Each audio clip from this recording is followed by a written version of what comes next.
അപ്പം ആദ്യത്തെ കോള് വന്നു, എനിക്ക് എടുക്കാൻ പറ്റിയില്ല. ഞാൻ തിരിച്ചു വിളിച്ചപ്പോൾ ആന്റി എടുക്കില്ല. പിന്നെ ഒരു വോയിസ് അയച്ചേക്കുന്നത്, എന്റെ പേര് ഗ്രേസി എന്നാണ്, ഞാൻ ഇങ്ങനെ UK എന്ന് വിളിക്കുക. ഒരു മീറ്റിങ്ങിന് ക്ഷണിക്കാനാണ്. യൂഷ്വലി സൂമിൽ ഇങ്ങനെ എനിക്ക് വോയിസ് കിട്ടുന്നു. അപ്പൊ ഞാൻ പറഞ്ഞു ഓക്കെ. പക്ഷെ ആ വോയിസ് കേട്ടപ്പോൾ പരിശുദ്ധാത്മാവ് എന്നോട് പറഞ്ഞു, നിന്റെ യാത്രയുടെ തുടക്കമായിരുന്നു. അപ്പൊ ഇത് ഉള്ളിൽ കേൾക്കാൻ കാരണം, എക്സൈറ്റ്മെന്റ് വരാൻ കാരണം, 3 ദിവസം മുമ്പ് ഈ ആന്റി എന്നെ വിളിക്കുന്നതിന് 3 ദിവസം മുമ്പ് ഞാൻ എന്റെ റൂമിലായിരുന്നപ്പോൾ ഇങ്ങനെ ആത്മാവിൽ ഇങ്ങനെ പ്രാർത്ഥിച്ചുകൊണ്ട് എന്റെ കുഞ്ഞിന്റെ ക്ലോത്ത്സ് ഒക്കെ ഇങ്ങനെ ഫോൾഡ് ചെയ്ത് വെച്ചുകൊണ്ടിരിക്കുക.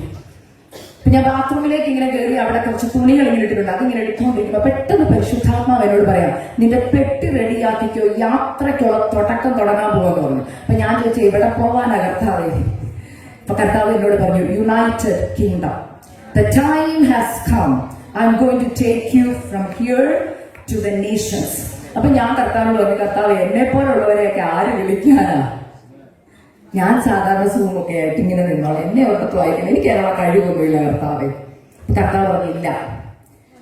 അതിനൊരു കാരണമുണ്ട്. ഞാൻ പറഞ്ഞതുപോലെ കഴിഞ്ഞ വർഷം ഈ സമയം ഞാൻ എന്റെ കിടപ്പിലാണ്, ശ്വാസം കിട്ടാതെ. ഞാൻ ആ ടെസ്റ്റിമണി പറഞ്ഞുകൊണ്ട് മെസ്സേജിലേക്ക് കടക്കാം. കഴിഞ്ഞ വർഷം 2019 എന്റെ ടെസ്റ്റിമണി കേട്ടവർ ഇതിനകത്ത് കാണും. ഞാൻ ചില മീറ്റിംഗിൽ എന്റെ 3ാമത്തെ കുഞ്ഞുണ്ടായി ടെസ്റ്റിമണി പറഞ്ഞിട്ടുണ്ട്. പക്ഷെ പ്രിയ ദേവദാസി കൂടെ ഞാൻ ആദ്യം ടെസ്റ്റിമണി പറയേണ്ട, വചനത്തിലേക്ക് കിടക്കാമെന്ന് വിചാരിച്ചപ്പോ പ്രിയ ആന്റി ഇവിടെ വെൽക്കം സ്പീച്ച് പറഞ്ഞപ്പോ ഒരു കാര്യം പറഞ്ഞു. മേരി എന്ത് ചെയ്തെന്നറിയാമോ? താൻ കണ്ടതും അറിഞ്ഞതും കേട്ടതും പോയി പറഞ്ഞു. അപ്പൊ അതെനിക്കൊരു കൺഫർമേഷൻ ആയിരുന്നു. അപ്പൊ എനിക്ക് മനസ്സിലായി ആ ടെസ്റ്റിമണി കേൾക്കേണ്ടവർ ഇവിടെ വന്നിട്ടുണ്ട്. അതുകൊണ്ട് ഞാൻ ആ ടെസ്റ്റിമണി ഒന്ന് പറയുക. 2024 ജാനുവരി മാസം 1-ാം തീയതി എന്റെ ബർത്ത്ഡേ ആട്ടോ, ജാനുവരി 1. അപ്പം ജാനുവരി 1-ാം തീയതി യൂഷ്വലി ഞാൻ ചെയ്യുന്നത് ആ ദിവസം ഉപവസിച്ച് പ്രാർത്ഥിച്ച് വീട്ടിൽ തന്നെ ഇരിക്കും, ഒരിടത്തും പോകത്തില്ല. എന്റെ പ്രാർത്ഥനാ മുറിയിലായിരിക്കും ഞാൻ കൂടുതൽ സമയം സ്പെൻഡ് ചെയ്യുന്നത്. ബിക്കോസ് എനിക്ക് കുറച്ച് വർഷങ്ങൾക്ക് മുമ്പ് ദൈവാത്മാവ് എന്നോട് സംസാരിച്ചു, ഈ ബർത്ത്ഡേ എന്നൊക്കെ പറയുമ്പോൾ നമുക്ക് ഇഷ്ടം ഔട്ടിങ്ങിനൊക്കെ പോയി ഫുഡൊക്കെ കഴിച്ച് അല്ലേ, അത് കേക്കൊക്കെ മുറിച്ച് സന്തോഷിക്കുന്ന. ഒരു ദിവസം കർത്താവ് എന്നോട് ചോദിച്ചു, നിനക്ക് ഏറ്റവും ഇഷ്ടം എന്തോ ബർത്ത്ഡേക്ക് ചെയ്യാൻ? അപ്പൊ ഞാൻ പറഞ്ഞു, എന്റെ അച്ചാച്ചൻ എന്റെ കൂടെ ഇരിക്കുന്നത് എനിക്ക് ഏറ്റവും ഇഷ്ടം. അപ്പൊ കർത്താവ് ചോദിച്ചു, അങ്ങനെയെങ്കിൽ നിന്റെ ബർത്ത്ഡേക്ക് എനിക്കും ആഗ്രഹം നിന്റെ കൂടെ ഇരിക്കാനാണ്. അപ്പൊ അന്ന് തൊട്ട് ഞാൻ ഒരു തീരുമാനം എടുത്ത് എന്റെ ബർത്ത്ഡേ ദിവസം ഞാൻ സെപ്പറേറ്റ് ചെയ്ത് ഒരു സെലിബ്രേഷനുള്ള ദൈവത്തിന്റെ സന്നിധി ഇരിക്കും. അങ്ങനെ ഇരിക്കുമ്പോൾ അന്ന് നിങ്ങൾ ഇവിടെ എനിക്കറിയത്തില്ല ചെയ്യുമ്പോൾ ഞങ്ങളുടെ നാട്ടിലെ ചർച്ചില് ഈ ആണ്ടർദിയാവ് കഴിയുമ്പോൾ എല്ലാവർക്കും ഒരു വാഗ്ദത്ത വചനം കൊടുത്തു വിടും. എന്റെ ജീവിതത്തിൽ ഈ വാഗ്ദത്ത വചനങ്ങൾക്കൊക്കെ ഭയങ്കര ശക്തിയാണ്. എല്ലാ വാഗ്ദത്ത ഇതിനകത്തുള്ളത്, പക്ഷെ സ്പെസിഫിക് ആയിട്ട് ഒരു ആലോചന ദൈവം അന്ന് തരും. എനിക്ക് കഴിഞ്ഞ വർഷം കിട്ടിയ വാഗ്ദത്ത വചനം ഇതായിരുന്നു, ഞാൻ നിന്നെ നന്മയ്ക്കായി ശത്രുവിന്റെ കയ്യിൽ നിന്ന് രക്ഷിക്കും. ഈ വചനം കേട്ടപ്പോ തന്നെ നമുക്കറിയാം നമ്മുടെ ഫ്യൂച്ചർ എന്താണല്ലേ. അതിന്റെ അർത്ഥം ശത്രുവുണ്ട്, പീഡയുണ്ട്, പക്ഷെ പ്രോമിസും ഉണ്ട്, രക്ഷിക്കും. അതിന്റെ അർത്ഥം എന്താണെന്നറിയോ? നമ്മുടെ ദൈവത്തിന്റെ പ്രത്യേകത വാഗ്ദത്തം തന്നിട്ട് അതിന്റെ ആൻസർ തന്നിട്ടാണ് നമ്മളെ ക്വസ്റ്റ്യന് വഴി നടത്തുന്നത്. മനസ്സിലാവുന്നുണ്ടോ? ആൻസർ കിട്ടിയവർക്ക്, വാഗ്ദത്തം കിട്ടിയവർക്ക് ഉറപ്പുണ്ട് എന്താ അതിന്റെ എണ്ണം. പക്ഷെ നമ്മുടെ പെർസ്പെക്റ്റീവാണ് കാണിക്കുന്നത് എങ്ങനെയാണ് നമ്മൾ അതിനെ അക്സെപ്റ്റ് ചെയ്യുന്നത്. മനസ്സിലായോ? നന്മയ്ക്കായി രക്ഷിക്കും എന്ന് പറഞ്ഞപ്പോ എനിക്കറിയാം രക്ഷയുണ്ട്, നന്മയുണ്ട്, പക്ഷെ ശത്രു ഉണ്ടെന്ന് കേട്ടപ്പോ എന്തുകൊണ്ട് ഒരു സങ്കടമുണ്ട്. അപ്പൊ 2024 തുടക്കത്തിൽ ഇത് കേട്ടപ്പോൾ ഞാൻ ദൈവസന്നിധിയിൽ എന്നെ തന്നെ സമർപ്പിച്ചു. കർത്താവേ, ഞാൻ വചനത്തിന് മുമ്പിൽ ഏൽപ്പിക്കും, അങ്ങയുടെ ഇഷ്ടം നടന്നോട്ടെ, പക്ഷെ രക്ഷിക്കുമല്ലോ, അത് മതി. അത് എന്തിനു വേണ്ടി രക്ഷിക്കുന്നു അതെന്റെ ജീവിതത്തിൽ നടക്കണം. അങ്ങനെ ഇരിക്കുമ്പോൾ എനിക്ക് ആദ്യത്തെ മീറ്റിംഗ് ന്യൂയോർക്ക് ICA ചർച്ചിൽ വരികയാണ്. ഫസ്റ്റ് ഇൻവിറ്റേഷൻ ആ വർഷത്തെ. അപ്പം കുഞ്ഞുങ്ങളെ രണ്ടുപേരും ഇച്ചിരി മൂത്ത 2 കുഞ്ഞുങ്ങൾ ഇച്ചിരി വളർന്നതുകൊണ്ട് അച്ചാച്ചന്റെ ഇടയ്ക്കിലാക്കിയിട്ട് ഞാൻ ന്യൂയോർക്കിലേക്ക് യാത്ര തിരിക്കുക. പലരും എന്നോട് ചോദിക്കാറുണ്ട്, ഈ മീറ്റിങ്ങിനൊക്കെ എങ്ങനെ മെസ്സേജ് പ്രിപ്പയർ ചെയ്യുന്നത്? ഞാൻ ബൈബിൾ സ്കൂളിലൊന്നും പോയിട്ടില്ല കേട്ടോ. എന്റെ ജീവിതമാണ് എന്റെ പ്രസംഗം. എന്റെ ജീവിതത്തിൽ എന്ത് ദൈവം ചെയ്തോ ഞാൻ ആ മേരിയ ചെയ്തത് വന്ന് വിളിച്ചു പറയും, അതാണ് മെസ്സേജ്. ഹല്ലേലൂയ. അല്ലാതെ എനിക്ക് ബൈബിൾ സ്കൂളിൽ പഠിത്തമില്ല, എനിക്ക് ബൈബിൾ ഇങ്ങനെ റെഫർ ചെയ്യാനൊന്നും അറിയത്തില്ല. ദൈവം തന്നത് പോയി പറയും. ജീവിതത്തിൽ ആദ്യത്തെ ഇൻസിഡന്റ്, മീറ്റിംഗ് നാളെ രാവിലെ 10 മണിക്കാണെങ്കിൽ ഞാൻ തലേന്ന് ഫ്ലോറിഡയിൽ യാത്ര ചെയ്യാൻ ഫ്ലൈറ്റിൽ എയർപോർട്ടിൽ ചെന്നിരിക്കുന്നിടം വരെ മെസ്സേജ് ഒന്നും കിട്ടിയിട്ടില്ല. അങ്ങനെ പോകുന്നവർക്കറിയാം ടെൻഷൻ എന്തോ. വണ്ടിയിൽ എയർപോർട്ടിൽ കൊണ്ടുവിടാൻ എന്റെ ഹസ്ബൻഡ് ചോദിച്ചു, മെസ്സേജ് കിട്ടിയോ? ഒന്നും കിട്ടുന്നില്ല. ടെൻഷൻ ഉണ്ടോ? ഞാൻ പറഞ്ഞു പിന്നെ ന്യൂയോർക്കിലെ ഏറ്റവും വലിയ സഭയായ ICA ചർച്ച്. അവിടുത്തെ ദൈവദാസന്മാരെന്നൊക്കെ പറഞ്ഞ പ്രമുഖന്മാരായ ദൈവദാസന്മാർ, അവരുടെയൊക്കെ മുമ്പിൽ പോയി കർത്താവെ ഞാൻ ഈ എളിയവളായി ഞാൻ എന്തോ മെസ്സേജ് പറയും, അത് മെസ്സേജ് കിട്ടിയിട്ടില്ല. ഞാൻ അവിടെ പോയി എന്നെ ഇറക്കി ഞാൻ എയർപോർട്ടിനകത്തേക്ക് കയറുമ്പോൾ കർത്താവിനോട് ചോദിച്ചു, കർത്താവ് മെസ്സേജ് താപ്പ, ഞാൻ എന്തോ പറയുന്നത്, എനിക്കൊന്നും കിട്ടുന്നില്ല. ചെന്ന് കഴിഞ്ഞ് കയറുമ്പോഴേ ഞാൻ അറിയുക 1 hour എന്റെ ഫ്ലൈറ്റ് ഡിലേ ആണ്, തടസ്സം. ഞാൻ ഓർത്തു കർത്താവെ തുടക്കത്തിലെ തടസ്സം. അപ്പൊ കർത്താവ് പറഞ്ഞു ഇല്ല, എനിക്ക് പദ്ധതി ഉണ്ട്. ഞാൻ ഗേറ്റിന്റെ അവിടെ ചെന്നപ്പോൾ ഞാൻ മാത്രമേ ഉള്ളൂ ഗേറ്റിന്റെ അവിടെ, ആരുമില്ല. കർത്താവ് പറഞ്ഞു ഇനി ഞാൻ സംസാരിക്കുന്നത് നിനക്ക് കേൾക്കാൻ പറ്റും. കാരണം വീട്ടിലെ ഭർത്താവ്, കുഞ്ഞുങ്ങള് അറിയാമല്ലോ, നമ്മള് വീട്ടിലെ ഇതിന്റെ എല്ലാം ഇടയ്ക്ക് നമുക്ക് ദൈവശബ്ദം കേൾക്കാം, പക്ഷെ നമുക്ക് സ്വസ്ഥമായിട്ടിരിക്കാൻ പറ്റത്തില്ല. അപ്പൊ കർത്താവ് പറഞ്ഞു ഇവിടെയാണ് ഞാൻ നിന്നോട് സംസാരിക്കാൻ പോകുന്നത്. ആ എയർപോർട്ടിൽ ഇരുന്ന ദൈവശബ്ദം ഞാൻ കേട്ടപ്പോൾ 2018 ആദ്യമായി ഞാൻ വന്ന് ന്യൂയോർക്കിൽ ഇറങ്ങിയപ്പോൾ ഞാൻ ദൈവത്തോട് ചോദിച്ചൊരു ചോദ്യമുണ്ട്. ആ ഗേറ്റിലാണ് ഞാൻ ഇരിക്കുന്നത് കേട്ടോ. ദൈവം ആർക്ക് കടക്കാരനല്ല. ചില വാഗ്ദത്ത നിവർത്തീകരണം നടക്കുമ്പോൾ ദൈവം നമ്മളെ പണ്ടത്തെ കാര്യങ്ങളൊക്കെ ഒന്ന് ഓർപ്പിക്കും. ഞാൻ 2018 ന്യൂയോർക്കിൽ ഡൊമസ്റ്റിക് ഫ്ലൈറ്റ് കയറാൻ വന്നിരുന്ന സ്ഥലത്തിരുന്ന് ഞാൻ അന്ന് കരഞ്ഞിട്ട് ചോദിച്ചു, എന്നെ എന്തിനാ അമേരിക്കയെ കൊണ്ടുവന്നത്, എന്തിനാ കർത്താവെ കൊണ്ടുവന്നത്, എന്നോടൊന്ന് പറയണോന്ന്. വർഷങ്ങൾ കഴിഞ്ഞ് 2024 ഫെബ്രുവരി മാസത്തിൽ അതേ എയർപോർട്ടിൽ ഇരുന്നപ്പോ കർത്താവിനോട് പറഞ്ഞു, എനിക്ക് നിന്നെ ഉപയോഗിക്കാൻ പദ്ധതിയുണ്ട്. അന്ന് നീ ചോദിച്ച ചോദ്യത്തിന്റെ മറുപടിയായത്. അന്ന് എനിക്കൊരു കാര്യം മനസ്സിലായി. ഓക്കെ, കർത്താവിന്റെ വാഗ്ദത്തം നിവർത്തീകരണം. ഞാൻ ദൈവത്തിൽ സന്തോഷിച്ചു. നടന്ന കാര്യം ഞാൻ പറയാം. അവിടെ ഇരിക്കുമ്പോൾ കർത്താവ് എനിക്കൊരു വചനം തന്നു. ഹല്ലേലൂയ. ലൂക്കോസിന്റെ സുവിശേഷം എടുക്കാൻ പറഞ്ഞു. ഞാൻ വചനം എടുത്തു. അതിനകത്ത് കർത്താവ് വാഗ്ദത്തം ചെയ്തത് വിശ്വസിച്ചവൾ ഭാഗ്യവതി. ഇന്നാദ്യത്തെ ദൂത് ഞാൻ പറയാം. കർത്താവ് നിങ്ങളോട് വാഗ്ദത്തം പറഞ്ഞത് നിവർത്തിക്കുമെന്ന് വിശ്വസിച്ചവരാ ഭാഗ്യവതി. അങ്ങനെ ആരാ വിശ്വസിച്ചത്? മേരി, യേശുവിന്റെ അമ്മയായ മറിയ. ഹല്ലേലൂയ. അത് അവരുടെ ജീവിതത്തിൽ അനുഗ്രഹമായിരുന്നു. അങ്ങനെ ആ ദൂത് അങ്ങോട്ട് തന്ന ദൂത് ഞാൻ ഇങ്ങനെ പെട്ടെന്ന്, ഞാൻ പറഞ്ഞില്ലേ പരിശുദ്ധാത്മാവ് ദൂത് തന്നാൽ ഇങ്ങനെ ഡൗൺലോഡായി പെട്ടെന്ന് കണക്ട് ആയി വരും. ജീവിതത്തിൽ ആദ്യമായി ഞാൻ ആ എയർപോർട്ടിൽ ഇരുന്ന് ദൂത് കേട്ടോണ്ടിരുന്നപ്പോൾ ഞാൻ നോക്കിയപ്പോൾ ഞാൻ ഇതുവരെ സഞ്ചരിക്കാത്ത വഴി കൂടെ കർത്താവ് വചനത്തിൽ കൂടെ എന്നെ കയറ്റി വിട്ടു. ഹല്ലേലൂയ. മോശയുടെ അമ്മയായ യോഖേബേദിനെ കുറിച്ച്, മറിയയെ കുറിച്ച്, എലിസബത്തിനെ കുറിച്ച് ദൈവിക വെളിപ്പാട് എനിക്ക് തന്നു.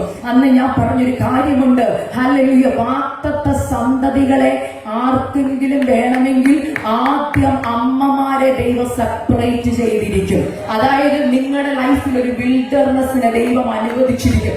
ആ വിൽഡർനെസ് കഴിഞ്ഞാലേ വാഗ്ദത്ത സന്തതി പുറത്തു വരുന്നു. എല്ലാ അമ്മമാരുടെ ലൈഫ് നോക്കിക്കോ. വാഗ്ദത്ത തലമുറ എവിടെ വന്നിട്ടുണ്ടോ ആ അമ്മമാര് വിൽഡർനെസ്സിലൂടെ കടന്നുപോയിട്ടുണ്ട്.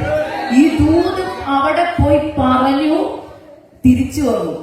പാസ്റ്റർമാർക്കറിയില്ലേ, വചനം പറഞ്ഞ് തിരിച്ചു വരാൻ എളുപ്പമാണ് അല്ലേ?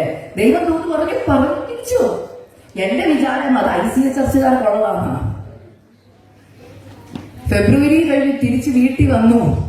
മാർച്ച് കഴിഞ്ഞ് ഏപ്രിൽ കഴിഞ്ഞ് മെയ് 1-ാം തീയതി ആയപ്പോൾ എനിക്ക് വേറൊരു സൂം മീറ്റിംഗ് വന്നു. ആ സൂം മീറ്റിംഗിൽ വചനം പറഞ്ഞുകൊണ്ടിരുന്നപ്പോ ഇങ്ങനെ ഒരു വചനം ഞാൻ പറഞ്ഞു, കണ്ണുനീരോടെ വിതയ്ക്കുന്നവർ ആർപ്പോടെ കൊയ്യും. ഈ ദൂത് ഇങ്ങനെ പറഞ്ഞുകൊണ്ടിരിക്കുമ്പോൾ ഞാൻ പോലും അറിയാതെ പരിശുദ്ധാത്മാവ് എന്റെ നാവിൽ ഇങ്ങനെ പറഞ്ഞു, ചില വാഗ്ദത്ത തലമുറകൾ പുറത്തു വരണമെങ്കിൽ കണ്ണുനീര് കൊണ്ട് നീ നിന്റെ വിത്താകുന്ന വാഗ്ദത്തത്തെ നനയ്ക്കണമെന്ന് പറഞ്ഞു. ഈ വചനം പറഞ്ഞുകൊണ്ടിരിക്കുമ്പോൾ ഞാൻ എടുത്തു പറഞ്ഞൊരു വാക്കുണ്ട്. ഞാനത് കട്ട് ഷോട്ട് ചെയ്ത സൂമിൽ എടുത്ത് എന്റെ ഫോണിൽ സേവ് ചെയ്തിട്ടുണ്ട്. ഞാൻ അറിഞ്ഞില്ല ഇത് പറഞ്ഞത്. പരിശുദ്ധാത്മാവ് നമ്മളെ കൊണ്ട് പറയിപ്പിക്കുന്നതാ. ഞാൻ അന്ന് പറഞ്ഞു, ഹല്ലേലൂയ, ചിലപ്പോൾ ഇന്ന് ഈ ദൂത് കേട്ടുകൊണ്ടിരിക്കുന്ന നിന്റെ ഉള്ളിൽ നിന്റെ തലമുറ ചിലപ്പോൾ ഒരു വിത്തായിട്ടായിരിക്കും കിടക്കുന്നത്.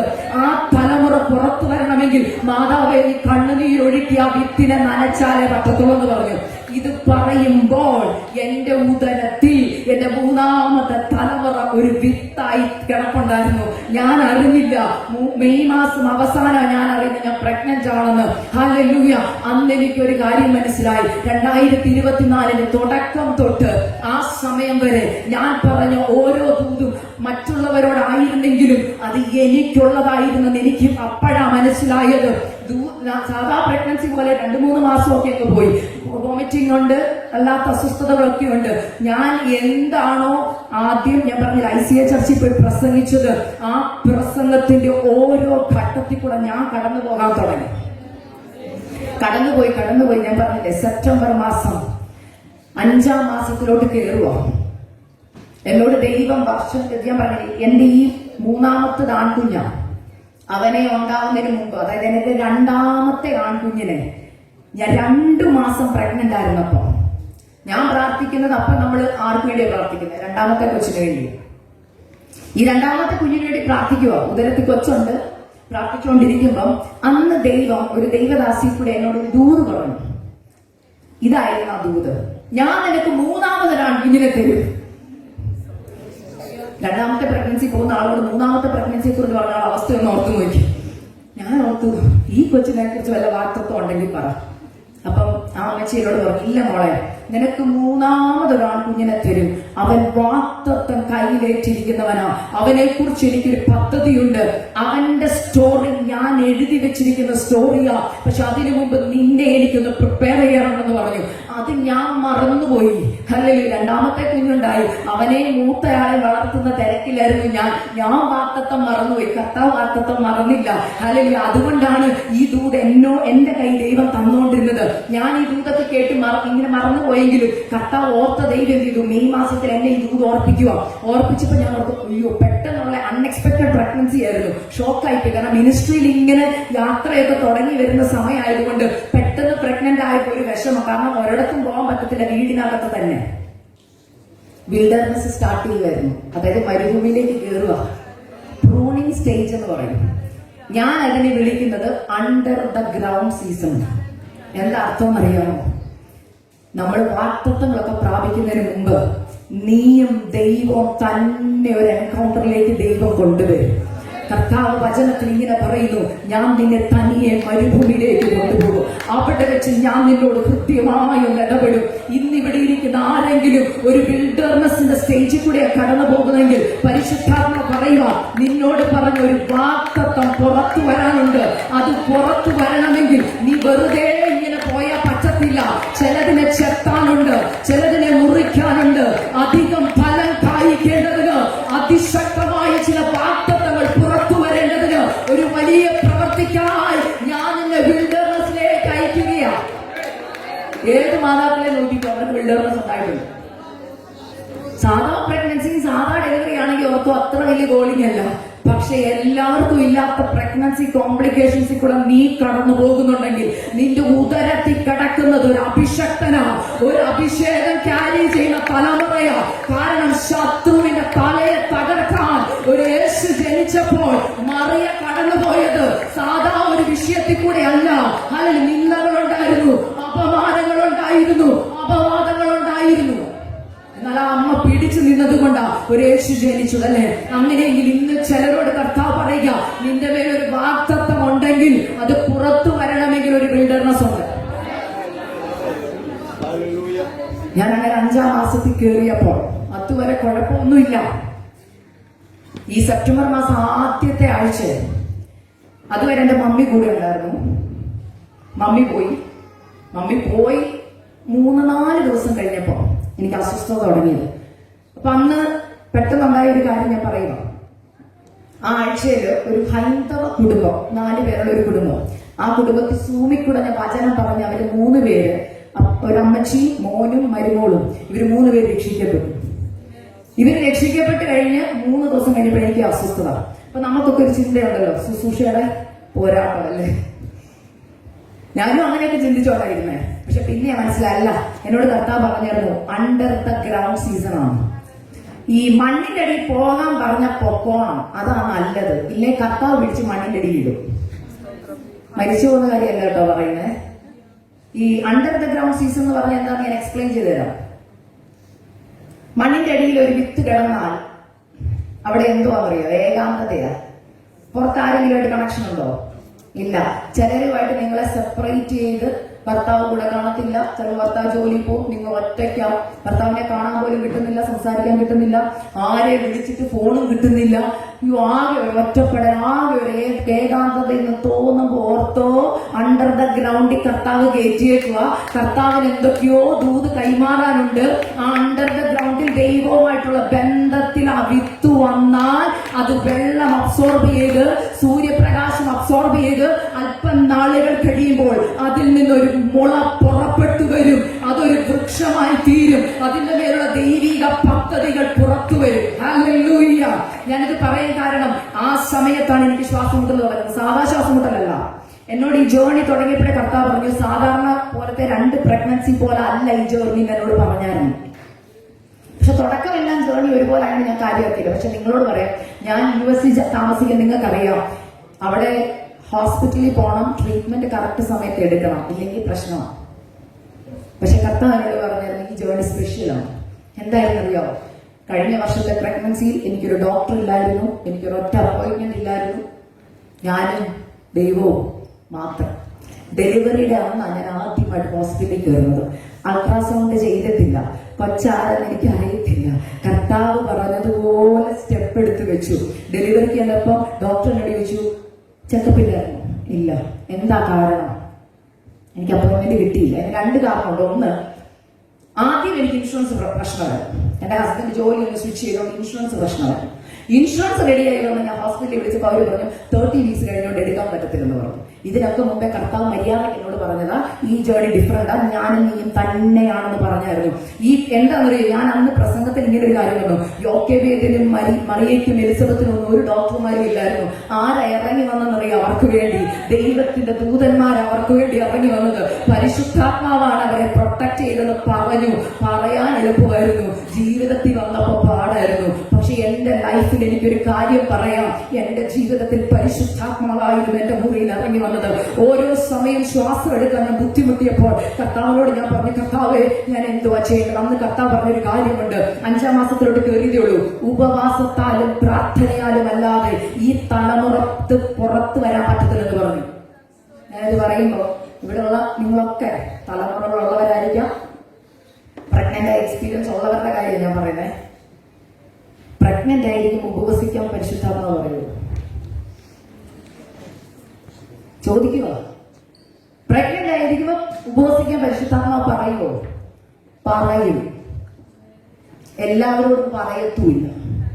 നീ അനുസരിക്കുന്നുവെന്ന് ദൈവത്തിന് കണ്ടാൽ, നിന്റെ മേലുള്ള വിളി വലുതാന്ന് കണ്ടാൽ ഇരുത്തും ദൈവമക്കളെ. ഞാനൊരു കാര്യം പറയാം, പാടായിരുന്നു ആദ്യം കേട്ടാ. കർത്താവിനോട് പറഞ്ഞു, നീ ഇരുന്നേ പറ്റൂ. രാവിലെ തൊട്ട് ഉച്ച വരെ നീ എന്റെ സന്നിധിയിൽ ഇരുന്നേ പറ്റൂ. എന്റെ ബ്ലഡ് പ്രഷർ ഡ്രോപ്പ് ആവാൻ തുടങ്ങി. എനിക്ക് ഓൾറെഡി ലോ ഷുഗറും ലോ ബ്ലഡ് പ്രഷർ ഉള്ള ആളാണ്. ഹല്ലേലൂയ. പക്ഷെ കർത്താവ് പറഞ്ഞിരിക്കാൻ ഞാൻ ആദ്യം ഒരു സംശയം, കർത്താവെ ഇരിക്കണം. എന്റെ ആദ്യ ദിവസം ഞാൻ അച്ഛൻ പറഞ്ഞു, അച്ഛാ ഇന്ന് തൊട്ട് ഞാൻ ദിവസം ഉച്ച വരെ ഉപവാസം. അച്ഛൻ പറഞ്ഞു, എന്റെ ഹസ്ബൻഡ് ഒരു നേഴ്സാണ്, അക്സ ചിന്തിച്ചിട്ട് ചെയ്യേ. കാരണം ഓൾറെഡി ബ്ലഡ് പ്രഷർ ഡൗൺ ആണ്, ഷുഗർ ഡൗൺ ആണ്, ഡോക്ടേഴ്സ് അപ്പോയിന്റ്മെന്റും ഇല്ല, ആരും സഹായിക്കാനില്ല, 2 വേറെ കുഞ്ഞുങ്ങളുണ്ട്, അവരുടെ കാര്യം ചെയ്യണം. ഞാൻ ദിവസത്തിൽ ആദ്യം ഓർത്തു, കർത്താവേ ഇത് പരിശുദ്ധാത്മാവ് തന്നെയാണോ എന്നോട് പറഞ്ഞത്? എന്നാൽ 2ാമത്തെ ദിവസം എന്റെ മമ്മിയെ വിളിച്ചു, മമ്മി എനിക്ക് ഭയങ്കര ശ്വാസം മുട്ടല, ഞാൻ എന്നാ ചെയ്യണം? പരിശുദ്ധാത്മാവ് എന്നോട് പറയുന്നുണ്ട്, മമ്മി പറയുക, നീ ഉപവസിച്ച് പ്രാർത്ഥിച്ചാലേ ഈ കുഞ്ഞിനെ കിട്ടത്തുള്ളൂ. 2 പേരുടെ വാമൊഴിയാൽ ഏത് കാര്യം ഉറപ്പാണ്. മമ്മി പറഞ്ഞപ്പോ എനിക്കൊരു കാര്യം മനസ്സിലായി, ഉപവസിച്ചാലേ പറ്റും. ഞാൻ ദൈവത്തിന് ഒരു തീരുമാനമെടുത്തു, നാളെ തൊട്ട് ഞാൻ ഉപവാസം എടുക്കാതെ. ഞാൻ രാവിലെ എഴുന്നേറ്റു, ബെഡിൽ ഇറങ്ങി കിച്ചണിലോട്ട് ഒന്ന് പോകാൻ നടന്ന് 2 സ്റ്റെപ്പ് വെച്ചപ്പോ തല ഇറങ്ങി വീഴാൻ പോവാ. 4 നോക്കണം, 5ാം മാസത്തിലോട്ട് ഞാൻ കയറിയിരിക്കാം. ഹസ്ബൻഡിനെ ഓടി വിളിച്ചു, അച്ഛൻ ഓടി വന്ന തല കറങ്ങുന്നു, തല പെരുക്കുന്നു. ഓടി വന്ന ഹസ്ബൻഡ് പിടിച്ചിട്ട് ചോദിച്ചു, ഇരിക്കണം ഉപവാസം. ഇനി പറയാൻ പോകുന്നതാണ് നിങ്ങളോടുള്ള ദൂത്. ദൈവം പറഞ്ഞിട്ട് കാര്യത്തിന് ഇറങ്ങിത്തിരിക്കുമ്പോൾ പ്രതികൂലമുണ്ട്. പ്രതികൂലം എന്തിനാണെന്നറിയോ? നീ എടുത്ത ഡിസിഷനിൽ നീ മാറുമോ എന്നറിയാനാണ്. എന്റെ ഹസ്ബൻഡ് 2 വട്ടം എന്നോട് ചോദിച്ചു, ഞാൻ ഫുഡ് വല്ലതും എടുക്കട്ടെ. പെട്ടെന്ന് ഞാൻ പറഞ്ഞു വേണ്ട. കാരണം വേണ്ടെന്ന് പറയാൻ എളുപ്പമല്ലായിരുന്നു, എനിക്ക് വേണമെന്നുണ്ട്. ഷുഗർ ഡൗൺ ആവുന്നുണ്ട്, പേടിയുണ്ട്. കാരണം വയറ്റിൽ കിടക്കുന്ന കുഞ്ഞിനെ കുറിച്ച് നമ്മൾ ആദ്യം ചിന്തിക്കുന്നത്. പെട്ടെന്ന് ഞാൻ ഒരു ശബ്ദം കേൾക്കുക, നീ ഉപവസിച്ചാൽ ഈ കുഞ്ഞ് മരിച്ചു പോകും. നീ ഉപവസിച്ചാൽ ഈ കുഞ്ഞിന് വല്ല പറ്റിയാൽ നിന്നെ ആൾക്കാരെല്ലാം കളിയാക്കും. നീ ശുശ്രൂഷയ്ക്ക് ഇറങ്ങിയിട്ട് നീ ഇങ്ങനെയൊക്കെ ചെയ്താൽ ആൾക്കാർ നിന്നെ പഴിക്കും. ദൂഷിക്കും. ഇങ്ങനെ കുറെ ശബ്ദങ്ങൾ ഞാൻ കേൾക്കാൻ തുടങ്ങി. അച്ചാച്ച സംസാരിക്കുന്നുണ്ട്, പക്ഷെ അതിനേക്കാൾ ഉപരി ഞാൻ കേൾക്കുന്ന ഈ നെഗറ്റീവ് സംസാരമാണ്. ഇങ്ങനെ സംസാരിച്ചുകൊണ്ടിരുന്നപ്പോ ഞാൻ ഉള്ളി പ്രാർത്ഥിച്ച, പരിശുദ്ധാത്മാവേ എന്നെ ഒന്ന് ഹെൽപ്പ് ചെയ്യും, എനിക്ക് പറ്റുന്നില്ല. ഈ തോട്ട്സ് എല്ലാം കൂടെ വന്നിട്ട് എനിക്ക് പ്രഷർ അങ്ങോട്ട് പിന്നെ ലോയാവാൻ തുടങ്ങി. ഇങ്ങനെ ഇരിക്കുമ്പോൾ ഉള്ളിന്റെ ഉള്ളിൽ നിന്നൊരു മൃദുവായ ശബ്ദം ഞാൻ കേൾക്കുക, ട്രസ്റ്റ് മീ, ഒബേ മീ. ആ ശബ്ദം മൃദുവായിരുന്നു. ഹല്ലേലൂയ. ചുറ്റുമുള്ള സംസാരങ്ങളാ ഭയങ്കരമായിട്ട് നിൽക്കുന്നത്, എന്നാൽ മൃദുവായ ശബ്ദത്തിൽ എന്നോട് പറഞ്ഞു, ട്രസ്റ്റ് മീ, ഒബേ മീ. പെട്ടെന്ന് കൈ ഉയർത്താൻ എനിക്ക് ആരോഗ്യമില്ല, കൈ താഴ്ന്നാ കിടക്കുന്നേ. എന്റെ അച്ചാച്ചൻ എന്നെ പിടിച്ചിട്ടുണ്ട്, പക്ഷെ ഒരു നിമിഷം ഞാൻ എന്റെ കൈ പതുക്കെ ഒന്ന് ഉയർത്തിയിട്ട് ഉറക്കെ ഞാൻ പറഞ്ഞു, ദൈവം വാഗ്ദത്തം ചെയ്തതാണ് ഉദരത്തിൽ കിടക്കുന്നതെങ്കിൽ പിശാചേ നിനക്ക് ഞാൻ എന്റെ തലമുറയെ വിട്ടു തരത്തില്ല. ദൈവമാണ് എന്നോട് ഉപവസിക്കാൻ പറഞ്ഞതെങ്കിൽ, ദൈവമാണ് പ്രാർത്ഥിക്കാൻ പറഞ്ഞതെങ്കിൽ ഞാൻ ഉപവസിക്കുകയും ചെയ്യും, പ്രാർത്ഥിക്കുകയും ചെയ്യും. വാഗ്ദത്ത സന്തതിയെ പുറത്തു കൊണ്ടുവരിക തന്നെ ചെയ്യും. ദൈവമക്കളെ, പറഞ്ഞ നിമിഷത്തിൽ എന്റെ ഹസ്ബൻഡ് സാക്ഷിയാണ്. പറഞ്ഞ നിമിഷത്തിൽ പരിശുദ്ധാത്മാവ് എന്റെ ബലഹീനമായ ശരീരത്തിലേക്ക് വന്നിട്ട് ഞാൻ അന്യ ഭാഷയിൽ ആരാധിക്കാൻ തുടങ്ങി, പ്രാർത്ഥിക്കാൻ തുടങ്ങി. 10 മിനിറ്റ് കഴിഞ്ഞപ്പോ എന്റെ ശരീരം ബലപ്പെട്ടു, ഞാൻ എഴുന്നേറ്റു. അന്ന് എനിക്കൊരു കാര്യം മനസ്സിലായി. അങ്ങനെ പറഞ്ഞ ഒരു പ്രസംഗം യൂട്യൂബിൽ കിടക്കുന്നുണ്ട്, പറ്റുന്നവരൊന്ന് പോയി കേൾക്കണം. ഞാൻ ആധാരങ്ങളുടെ ഫലം സൃഷ്ടിക്കും. നീ എന്ത് വാഗൊണ്ട് പറയുന്നോ അത് ദൈവം നിനക്ക് വേണ്ടി സൃഷ്ടിക്കുമെന്ന്. കാരണം നീ ദൈവത്തിന്റെ പൈതല. നീ നെഗറ്റീവ് പറഞ്ഞാൽ നെഗറ്റീവ് നടക്കും, നീ പോസിറ്റീവായത് പറഞ്ഞാൽ. ഇത് പറഞ്ഞ സെക്കൻഡിൽ എന്റെ ശരീരത്തിൽ വിടുതൽ വന്നു, അതായത് ബലം വന്നു. പക്ഷെ ഓരോ ദിവസവും ഫാസ്റ്റിംഗ് പാടായിരുന്നു, ഈസി ആയിരുന്നില്ല. ഡൗട്ട് വരാൻ തുടങ്ങി. പെട്ടെന്ന് ഞാൻ കട്ട് ഷോട്ട് ചെയ്യാൻ മെസ്സേജ്, നിങ്ങളോട് ദൈവം തന്ന ദൂത് കിടക്കാം, പെട്ടെന്ന് പറയാം. ഇങ്ങനെ ബുദ്ധിമുട്ട് മുമ്പോട്ട് പോയി. ഓരോ സെക്കൻഡ് കഴിയുമ്പോൾ ഫാസ്റ്റിംഗ് നിർത്തണമെന്നുണ്ട്. പക്ഷെ കർത്താവ് പറഞ്ഞില്ല, നീ ഫാസ്റ്റിംഗ് ഇരുന്നേ പറ്റൂ. ആൺകുഞ്ഞാന്നല്ലേ പറഞ്ഞത്, അല്ലേ? വിശ്വാസത്താൽ കൊച്ചിന് പേരിട്ടു. ഞാൻ ഇട്ട പേര് ഫെയ്ത്സൺ ബെസലേൽ മാത്യു എന്നാണ്. എന്റെ രണ്ടാമത്തെ മോന്റെ പേര് പ്രേസ് എന്ന, പ്രാർത്ഥനയുടെ മകൻ.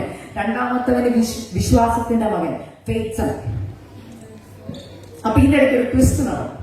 എന്റെ മമ്മി, ഞാൻ പ്രഗ്നന്റ് ആയിരുന്നപ്പോഴേ ഈ ഫാസ്റ്റിംഗ് ഇരിക്കാൻ പറഞ്ഞപ്പോ എന്നോട് പറഞ്ഞൊരു കാര്യമുണ്ട്, മോളെ നീ യോവേലിന്റെ പുസ്തകം വായിക്കണം. ഞാൻ ചോദിച്ചു എന്തിനാ? എനിക്ക് അറിയത്തില്ല. പരിശുദ്ധാത്മാവ് പറയുന്നത് നീ യോവേലിന്റെ പുസ്തകം വായിക്കണം. ഞാൻ നമുക്ക് വായിച്ചേക്കാം. യോവേലിന്റെ പുസ്തകം വായിക്കുന്നുണ്ട്, എല്ലാ ദിവസവും വായിക്കുന്നുണ്ട്. 2 അധ്യായം വായിക്കുമ്പോൾ ഭയങ്കര സന്തോഷമാണ്. അന്ത്യകാലത്ത് ഞാൻ സകല എടുത്തു വരും, എന്റെ ആത്മാവിനെ പോയി, അതൊക്കെ വായിക്കുമ്പോൾ ഭയങ്കര സന്തോഷമൊക്കെ ഉണ്ട്. പക്ഷെ എന്തിനാന്ന് അറിയത്തില്ല. പക്ഷെ അന്ന് അനുസരിക്കുവോ? അങ്ങനെ ഇരിക്കുന്ന നവംബർ 13 രാവിലെ ഞാൻ മമ്മിയോട്, മമ്മി കൊച്ചിന് പേരിട്ട് കേട്ടോ, എന്തുവാ? ഫെയ്ത്സൺ. മമ്മി പറഞ്ഞു ഫെയ്ത്സൺ അല്ല, പിന്നെന്തുവാ? യോവേൽ. ഞാൻ പറഞ്ഞു പിന്നെ യോവേലോ? മമ്മി എന്ത് പറയുന്നില്ല, ഞങ്ങളുടെ ക്ലാസ്സിൽ മൊത്തം ജോയലുമാരാണ്. ഇപ്പൊ 6ാമത്തെ ജോയൽ. അങ്ങനെ മമ്മി ജോയൽ എന്നുള്ള പേര് പ്ലീസ് മമ്മി, കോമൺ പേര്, എനിക്ക് ഫെയ്ത്സൺ മതി. പെട്ടെന്ന് മമ്മി പറഞ്ഞു, ഇത് മമ്മി പറഞ്ഞ പേരല്ല, നിന്റെ ഉദരത്തിൽ ഈ കുഞ്ഞ് ഒഴിവാകുന്നതിന് മുമ്പ് ദൈവം എന്നോട് പറഞ്ഞ ദൂതാ, നിനക്ക് ഞാനൊരു യോവേൽ പ്രവാചകനെ ഈ നാളുകളിൽ എഴുന്നേൽപ്പിക്കും എന്ന് പറഞ്ഞ ദൂതിന്റെ പേരിൽ എന്നോട് ഈ പേരിടാൻ പറഞ്ഞത്. അപ്പൊ നമുക്കൊരു പ്രശ്നമുണ്ട്, അക്സെപ്റ്റ് ചെയ്യാൻ അങ്ങോട്ട് ഒരു ബുദ്ധിമുട്ട്.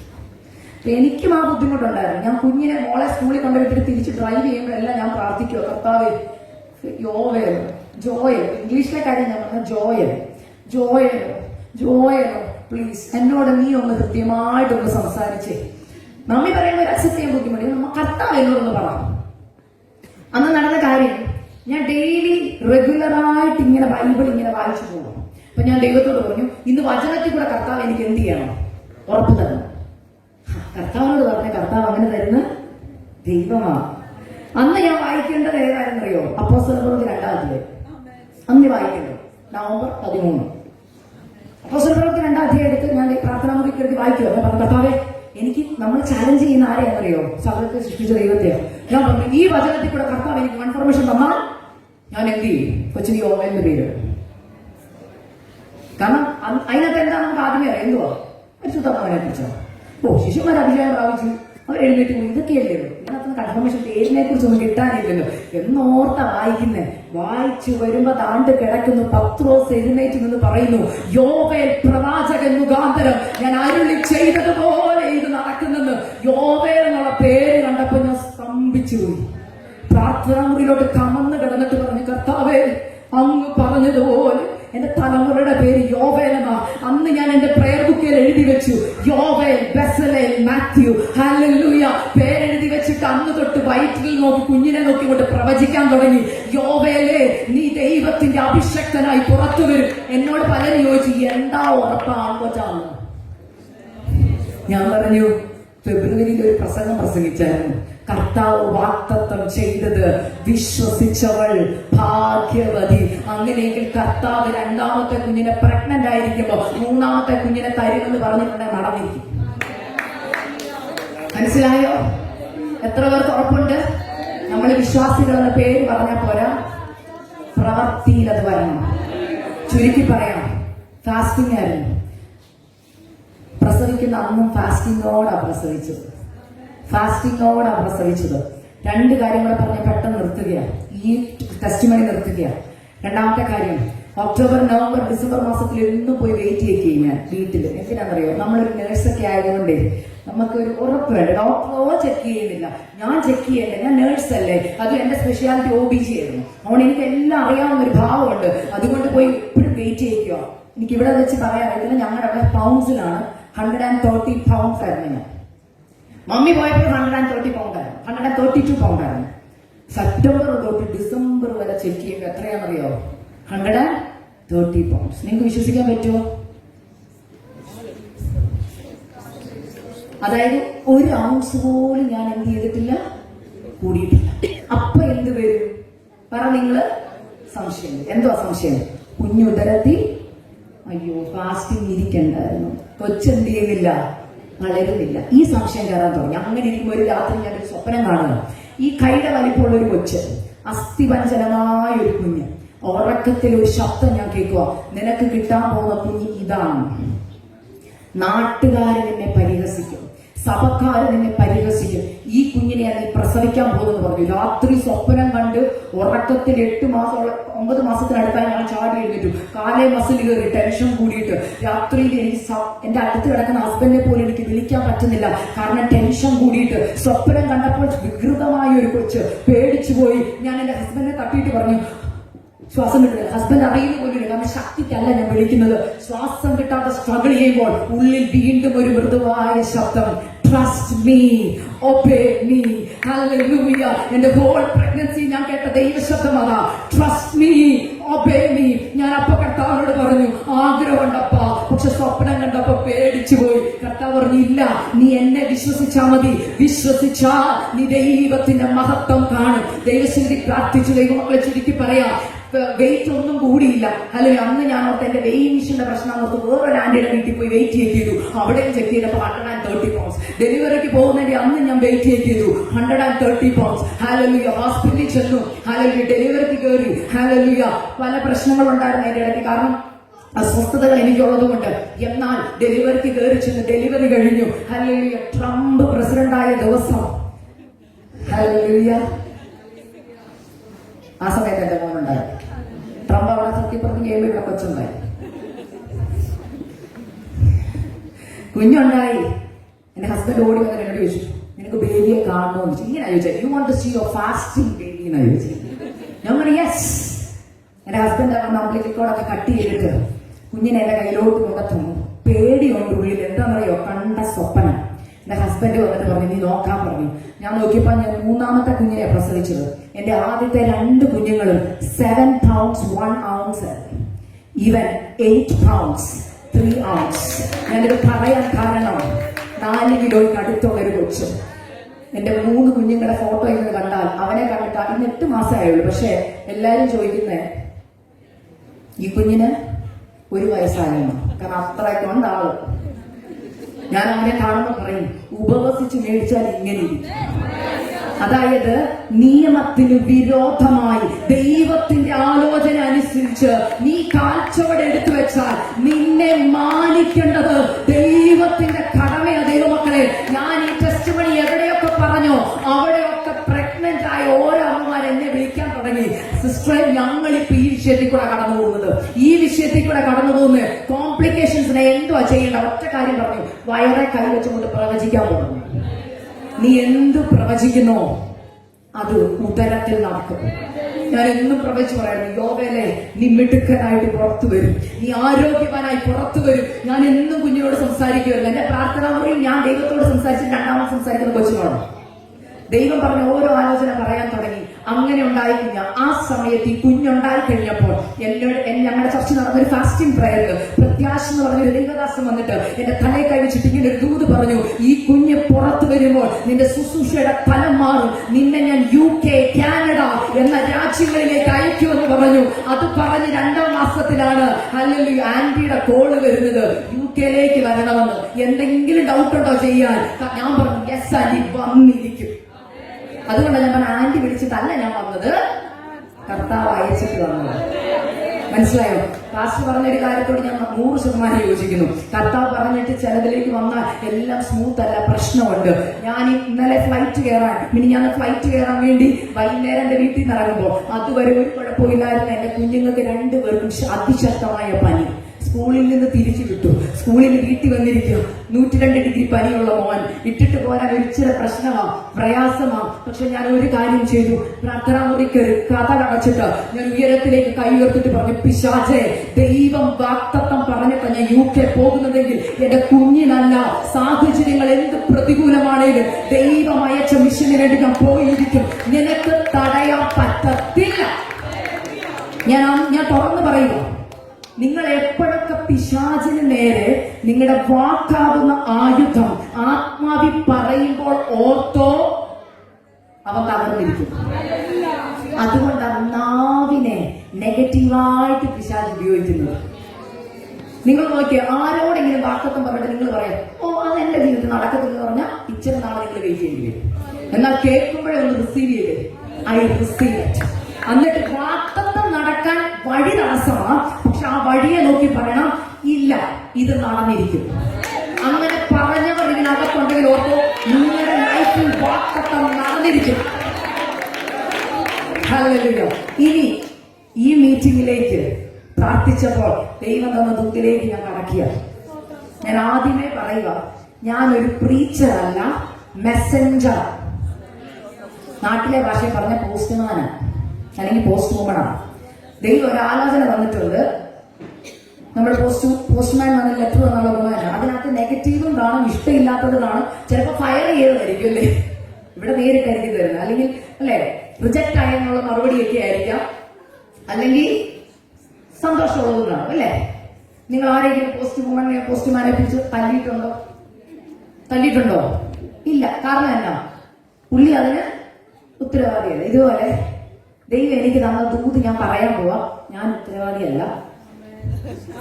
പരാതിയുള്ളവർ ഇവിടെ തീർത്തോണം, കർത്താവിന്റെ സന്നിധി. പ്രാർത്ഥനാ മുറി കയറി. എനിക്കിവിടെ ആരെ അറിയത്തില്ല.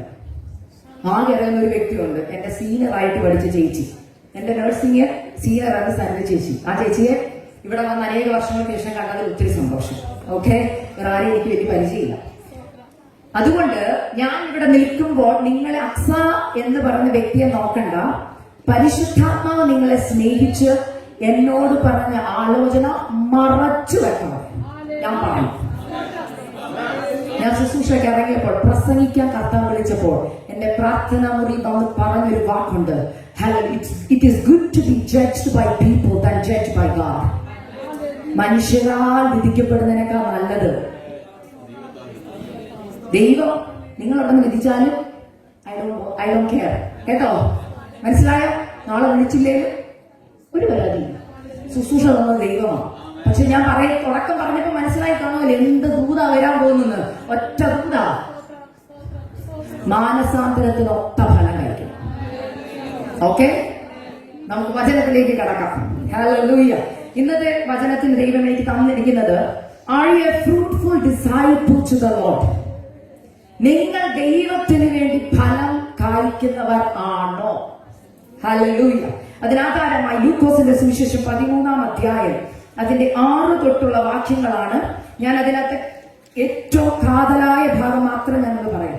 നിങ്ങളൊന്ന് വായിച്ചു തരണമേ. ലൂക്കോസ് 13-ന്റെ 6 തൊട്ട് 9 വരെയുള്ള വാക്യങ്ങൾ ആരെങ്കിലും എനിക്കൊന്ന് വായിച്ചു തരണമേ. അവൻ ഈ ഉപമയും പറഞ്ഞ്, ഒരുത്തന് തന്റെ മുന്തിരിത്തോട്ടത്തിൽ നട്ടിരുന്ന ഒരു അത്തിവൃക്ഷം ഉണ്ടായിരുന്നു. അവൻ അതിൽ ഫലം തിരഞ്ഞു വന്നു, കണ്ടതില്ലതാനും.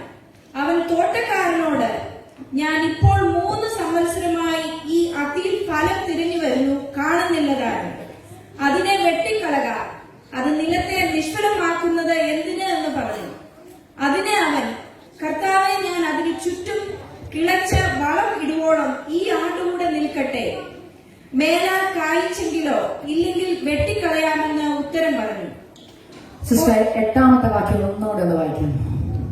അതിന് അവൻ, കർത്താവെ, ഞാൻ അതിന് ചുറ്റും കിളച്ച് വളം ഇടുവോളം ഈ ആണ്ടും കൂടെ നിൽക്കട്ടെ.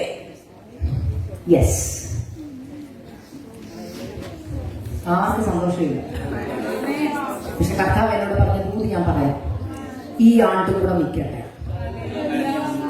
ഒരിക്കൽ കൂടി ഞാൻ റിപ്പീറ്റ് ചെയ്യുന്നു, ഈ ആണ്ടും കൂടെ നിൽക്കട്ടെ. രക്ഷിക്കപ്പെട്ടവരാവാം, സ്നാനപ്പെട്ടവരാകാം, റെഗുലറായിട്ട് ചർച്ചിൽ പോകുന്നവരാവാം. പക്ഷെ പരിശുദ്ധാത്മാവ് UK ഇവിടെയുള്ള ദൈവമക്കളോട് പറയാം, ഈ ആണ്ടും കൂടെ നിൽക്കട്ടെ. ഈ ആണ്ടും കൂടെ നിൽക്കട്ടെ. നിലത്തെ നിഷ്ഫലമാക്കാനല്ല, 1 വർഷം കൂടെ ദൈവം തരുക. ഫലം കായ്ച്ചില്ലെങ്കിൽ വെട്ടുറപ്പാ. കാരണം എന്താണെന്നറിയാമോ? ഫലം കായ്ക്കാനാണ് നട്ടത്, ഫലം കായ്ക്കാൻ ഇവിടെ കൊണ്ടുവന്നത്, ഫലം കായ്ക്കാനാണ് സഭയുമായി കൂട്ടിച്ചേർത്തത്, ഫലം കായ്ക്കാണ് കർത്താവ് കണക്ട് ചെയ്തത്. എന്നാൽ നിഷ്ഫലമാക്കുവാനാണ് ഇന്ന് നിൽക്കുന്നത് നിലത്ത്. നമ്മൾ പലപ്പോഴും ചിന്തിക്കുന്നത്, കർത്താവിനെ അറിഞ്ഞു രക്ഷിക്കപ്പെട്ട് സ്നാനപ്പെട്ട് അഭിഷേകം പ്രാപിച്ച് ഞാൻ പോകത്തില്ല. ഞാനിത് പറയാൻ കാരണം, ഞാൻ ഒരു പാസ്റ്ററുടെ മോളാ. ഭയങ്കര അഹങ്കാരം ഉണ്ടായിരുന്നു അതിന്റെ. കേട്ടല്ലോ, അഹങ്കാരത്തെ ഒരു 8 വർഷം മുമ്പ് കർത്താവ് അങ്ങോട്ട് ഒട്ടിച്ചു. മനസ്സിലായോ? ഒട്ടിച്ചിട്ട് എന്നോട് പറഞ്ഞു, നീ ആരെന്ന് ഞാൻ കാണിച്ചു തരാമെന്ന് പറഞ്ഞു. അതുവരെയുള്ള അഹങ്കാരം എന്തായിരുന്നറിയോ? പാസ്റ്ററുടെ മോള, രക്ഷിക്കപ്പെട്ടു, സ്നാനപ്പെട്ടു, അഭിഷേകം പ്രാപിച്ചു. നിങ്ങൾ എല്ലാവരെക്കാളും എന്താ വെള്ളയിട്ട് വന്നുണ്ടോ? നിങ്ങളൊക്കെ കളറിട്ടോണ്ടല്ലേ വന്നത്? ഞാൻ കണ്ടോ വെള്ള, ഫുള്ള് വെള്ള, ഷൂ വരെ വെള്ളേ. അപ്പൊ നമ്മൾ ചിന്തിക്കുന്നത് എന്താ? ഞാൻ നിങ്ങളെക്കാളൊക്കെ പറ, നിങ്ങൾ അങ്ങനെയല്ല, ഞാൻ അങ്ങനെയല്ല. ഞാൻ എന്റെ കാര്യം പറഞ്ഞു, ഞാൻ അങ്ങനെ ആയിരുന്നു. പക്ഷെ കർത്താവ് എന്നെ അമേരിക്കയിൽ കൊണ്ടുവന്നിട്ട് എന്റെ അഹങ്കാരവും അഹംഭാവവും എല്ലാം അങ്ങോട്ട് ഉടച്ച് പണിതിട്ട് എന്റെ കയ്യിൽ ശുശ്രൂഷ ഏൽപ്പിച്ചിട്ട് പറഞ്ഞു, ഇതാണ് നീ പ്രസംഗിക്കേണ്ട പ്രസംഗം. ഞാൻ ആദ്യം അമേരിക്കയിലോട്ട് വന്നപ്പോൾ കർത്താവിനോട് ചോദിച്ചു, അമേരിക്ക ക്രിസ്ത്യൻ രാജ്യം, അവിടെ പോയി ഞാൻ എന്തോ വേല ചെയ്യാനാ? എവിടെയാ വേല? പുറത്താണോ അകത്താണോ? കർത്താവ് എന്നോട് പറഞ്ഞു, നിന്റെ വേല സഭയ്ക്കുള്ളിലാന്ന് പറഞ്ഞു. ഞാൻ ചോദിച്ചു, കർത്താവ് എവിടെ സഭയ്ക്കുള്ളിൽ? എന്നിട്ട് എന്നോട് പറഞ്ഞു, മാനസാന്തരത്തിന്റെ പ്രസംഗം പ്രസംഗിച്ചാൽ മതി. ഞാൻ സഭയ്ക്കുള്ളിൽ എല്ലാവരും മാനസാന്തരപ്പെട്ടവരല്ലേ കർത്താവ്? കർത്താവ് പറഞ്ഞു, നിന്നെ പോലെ കുറെ പേര് അതിനകത്ത് ഇരിപ്പുണ്ട്. മനസ്സിലായോ? ഞങ്ങൾ ഇത്ര വർഷം, നമ്മുടെ അപ്പച്ചനും വലിയ ആളായിരുന്നു. പ്രത്യേകിച്ച് IPC സ്പിരിറ്റ്, AG സ്പിരിറ്റ്, ഷാരോന്റെ സ്പിരിറ്റ്, ചർച്ചപ്പോടിന്റെ സ്പിരിറ്റ് ഒക്കെ ഇല്ലേ? ഞാൻ IPC-കാരിയായിരുന്നു. ഇപ്പൊ ദൈവസഭയുടെ അംഗം. പോകുന്നത് IPC-ലാണെന്ന് പറഞ്ഞാൽ സ്പിരിറ്റ് ഇല്ല. സ്പിരിറ്റ് ഒക്കെ കർത്താവ് കളഞ്ഞു. മനസ്സിലായി? അപ്പൊ അവിടെ IPC-കാർക്ക് ചർച്ചപ്പോടുകാരെ കാണുന്ന എന്തുണ്ട്? നിങ്ങളുടെ കാര്യം അല്ലെന്ന്. നിങ്ങൾ എന്തിനാ ഈ മുഖം കുത്തി നിർത്തിയിരിക്കുന്നത്? നിങ്ങളൊന്ന് ചിരിച്ചേ. ഞാൻ എന്റെ കാര്യമാണ് പറഞ്ഞത്, എന്റെ കാര്യം.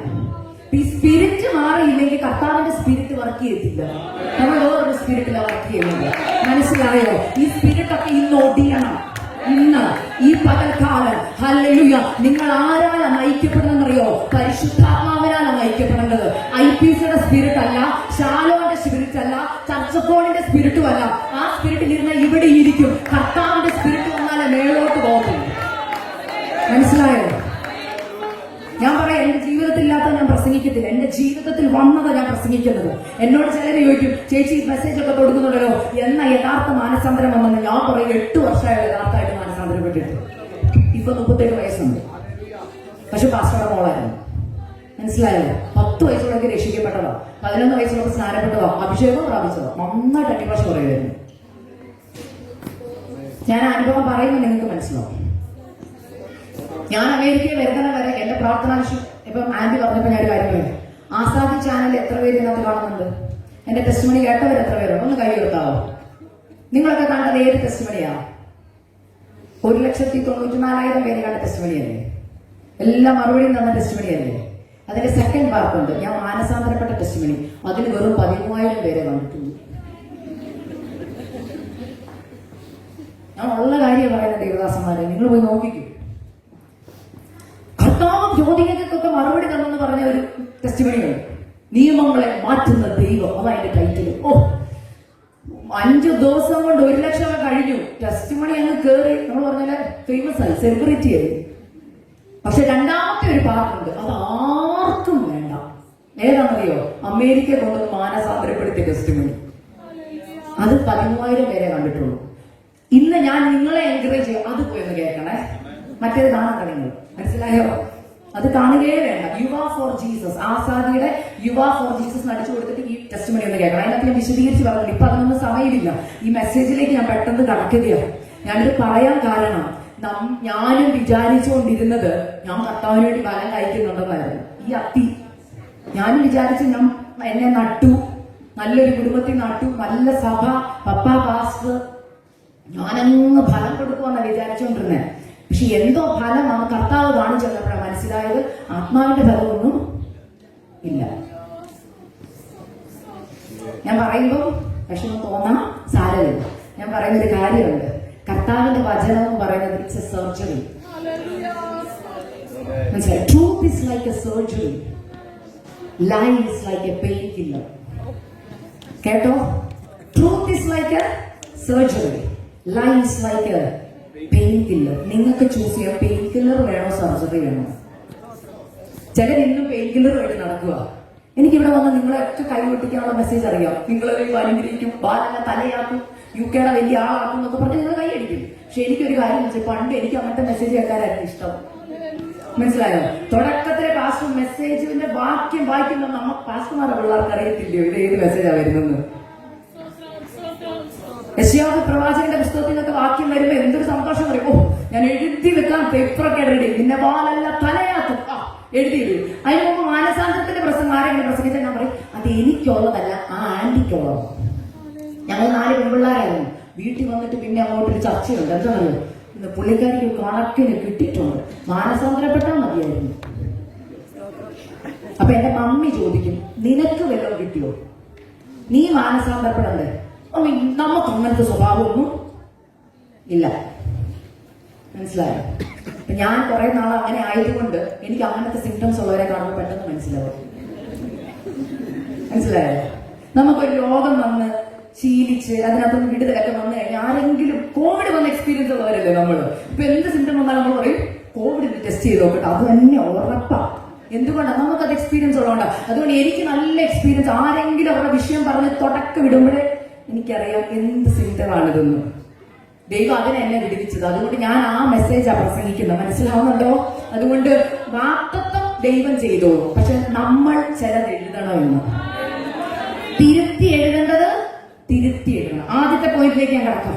ഈ അത്തിവൃക്ഷത്തിന്റെ പ്രത്യേകത എന്താണെന്നറിയോ? മുന്തിരിത്തോട്ടത്തിൽ നട്ടേക്കുക, ഫലം കൊടുക്കാൻ. തോട്ടക്കാരൻ എന്നും ഇതിനെന്ത് കൊടുക്കുന്നുണ്ട്? നിങ്ങളുടെ ഭാഷയിൽ പറഞ്ഞ പാസ്റ്റർ എല്ലാ ഞായറാഴ്ച എന്ത് കൊടുക്കുന്നുണ്ട്? ബൈബിൾ സ്റ്റഡി കൊടുക്കുന്നുണ്ട്. വീട്ടിൽ വന്ന് സ്റ്റഡി കൊടുക്കുന്നവരുണ്ട്. ഫോണിൽ കൂടെ സൂം മീറ്റിംഗ് അറ്റൻഡ് ചെയ്യുന്നവരുണ്ട്. ഇന്ന് നമ്മളെപ്പോലെ പ്രസംഗം കേൾക്കുന്നവർ എത്ര പേരുണ്ട്? ഒരു ദിവസം എത്ര പ്രസംഗം? ഡ്രൈവ് ചെയ്ത് ജോലിക്ക് മുമ്പ് ഒരു പ്രസംഗം, തിരിച്ചു വരുമ്പോ ഒരു പ്രസംഗം, പിന്നെ വീട്ടിൽ കുക്ക് ചെയ്തുകൊണ്ടിരിക്കുമ്പോ ഒരു പ്രസംഗം, പിന്നെ കിടക്കുന്നതിന് മുമ്പ് ഒരു പ്രസംഗം, പിന്നെ സങ്കടം വന്ന വർഷിപ്പ്, എല്ലാം നമുക്കുണ്ട്. ക്വസ്റ്റ്യൻ ഇല്ല, മാനസാന്തരപ്പെടുന്നുണ്ടോ? ഇല്ല. സിംറ്റം പറയുമ്പോൾ മനസ്സിലാവും. ആദ്യം ഈ വൃക്ഷം, ഇതിന് കുറ്റമൊന്നും ഉണ്ടായിട്ടില്ല. ഈ അത്തിവൃക്ഷം നിൽക്കുന്നത് നല്ല വൃക്ഷമായിട്ടാ അല്ലേ? നമ്മളിപ്പോ ചെടിയൊക്കെ നടും പറയാം, നല്ലതെന്ന് കണ്ടാ നട്ടത്. പക്ഷേ എന്തുകൊണ്ട് അത്തിക്ക് ഫലം കൊടുക്കാൻ പറ്റിയില്ല? അതാ ഞാൻ നിങ്ങളോട് സംസാരിക്കാനാണ്. ആദ്യത്തെ, അത്തിവൃക്ഷം കുറഞ്ഞത് 2 വട്ടമെങ്കിലും എന്ത് ചെയ്യണം? ഒരു വർഷം കായ്ക്കണം. പക്ഷെ അത് കായ്ച്ചിട്ടേ ഇല്ല. പക്ഷെ കാണാൻ എന്നാ ഭംഗിയെന്നറിയോ? നല്ല ഇലയുണ്ട്, നല്ല നീളമുണ്ട്, നല്ല ബ്രാഞ്ചസ് ഉണ്ട്. നമ്മളിങ്ങനെ ഇപ്പൊ കാണാൻ എന്നാ മിടുക്കലാ നമ്മളെ, അല്ലേ? അല്ലേ? UK വന്നപ്പോ നമ്മൾ മാറിപ്പോയില്ലയോ?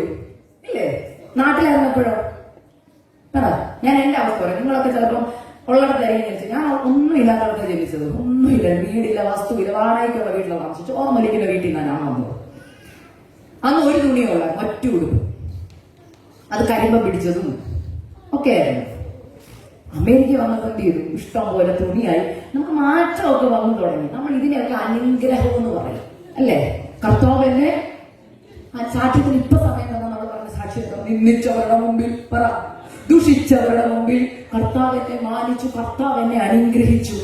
എന്തായി അനുഗ്രഹം? ജോലി, മാസം സാലറി, പിന്നെ ഇന്ന് നാട്ടിൽ ചെന്ന ഒരു ഗവയൊക്കെ ഉണ്ട്, അല്ലേ? UK കാരിയ, അല്ലേ? അത് ഭയങ്കര അനുഗ്രഹമായിട്ടല്ലേ കാണുന്നേ? ഞാൻ ചോദിക്കുന്ന ഒരു ചോദ്യം, കർത്താവ് നിങ്ങളെ നോക്കി എന്താ പറയുന്നേ? കർത്താവ് നിങ്ങളെ നോക്കി എന്താ പറയുന്നേ? കർത്താവ് നിങ്ങളെ ഭൂമി സൃഷ്ടിച്ചത് UK വന്ന് ഇവിടെ രാജ്യം സ്ഥാപിക്കാനല്ല, അങ്ങ് കൊണ്ടുപോകാനാണ്. അങ്ങ് കൊണ്ടുപോകണമെങ്കിൽ ചിലത് കൈ കാണണം. ദൈവം നമ്മളെ സ്ഥാനാധിപതികളാക്കി വെച്ചിരിക്കുന്നത് ഈ ദേശത്തോട് സുവിശേഷം പറയാനും നിങ്ങളുടെ ജീവിതം കൊണ്ട് കാണിച്ചു കൊടുക്കാനും.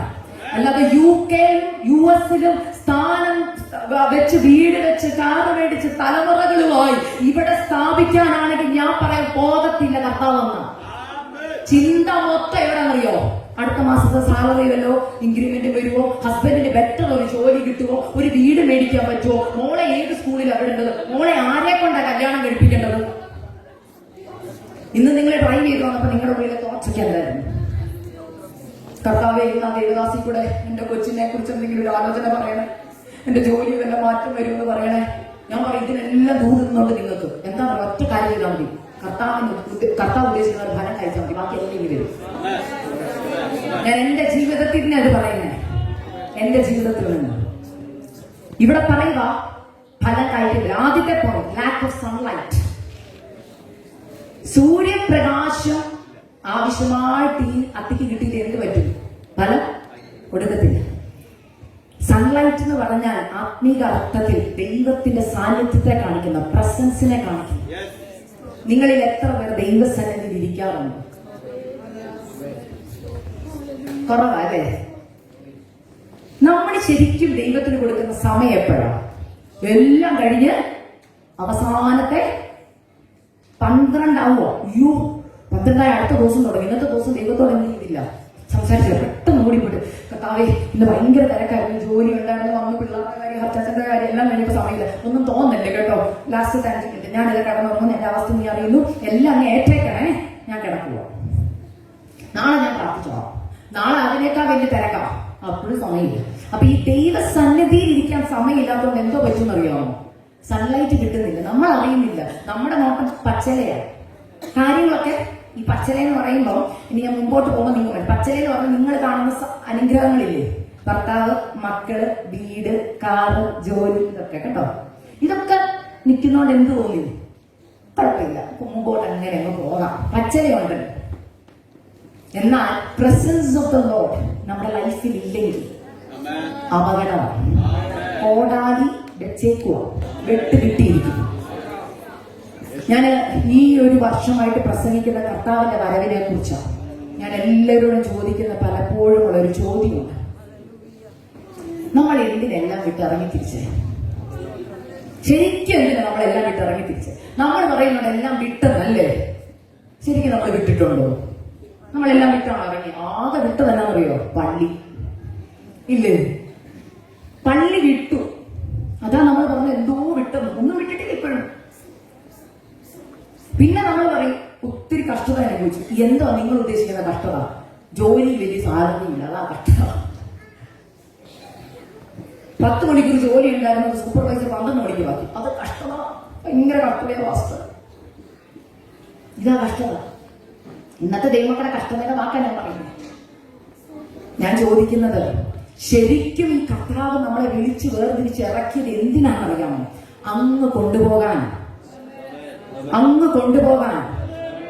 പക്ഷെ പക്ഷെ ഞാൻ ചോദിക്കുന്നു, ഇന്ന് ഈ മീറ്റിംഗ് ഇരിക്കുന്ന ഓരോ വ്യക്തികളോട് പരിശുദ്ധാത്മാവ് ചോദിക്കുക, ഈ ഒരാഴ്ചയിൽ, ഇന്ന് ശനിയാഴ്ചയാണ്, കർത്താവിന്റെ വരവിനെ കുറിച്ച് ഒരു വട്ടമെങ്കിലും ആരുടെയും പ്രസംഗം കേൾക്കാതെ ചിന്തിച്ചവർ എത്ര പേരുണ്ട്? വരലെന്നുള്ളവര്.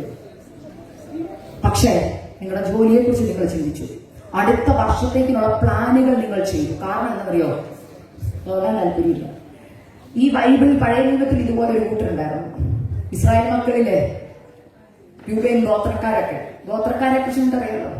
ഇവരൊരിക്കൽ വന്ന് മോശയോട് ഒരു വാക്ക് പറയുന്നുണ്ട്, ഞങ്ങൾ ഈ യോർദാന്റെ അക്കരെ എന്ത് ചെയ്തോളാം, താമസിച്ചോളാം. എന്താണെന്നറിയാമോ? അക്കരയോട് ഭയങ്കര ബുദ്ധിമുട്ടാണ്. കാരണം ഇവിടെ ഞങ്ങളെ ദൈവം എന്ത് ചെയ്തു? അനുഗ്രഹിച്ചു. എന്തൊക്കെ അനുഗ്രഹം? ആടുമാടുണ്ട്, മക്കളുണ്ട്, ഇതെല്ലാം കൂടെ കെട്ടിപ്പെറുക്കി ഒരു യാത്ര.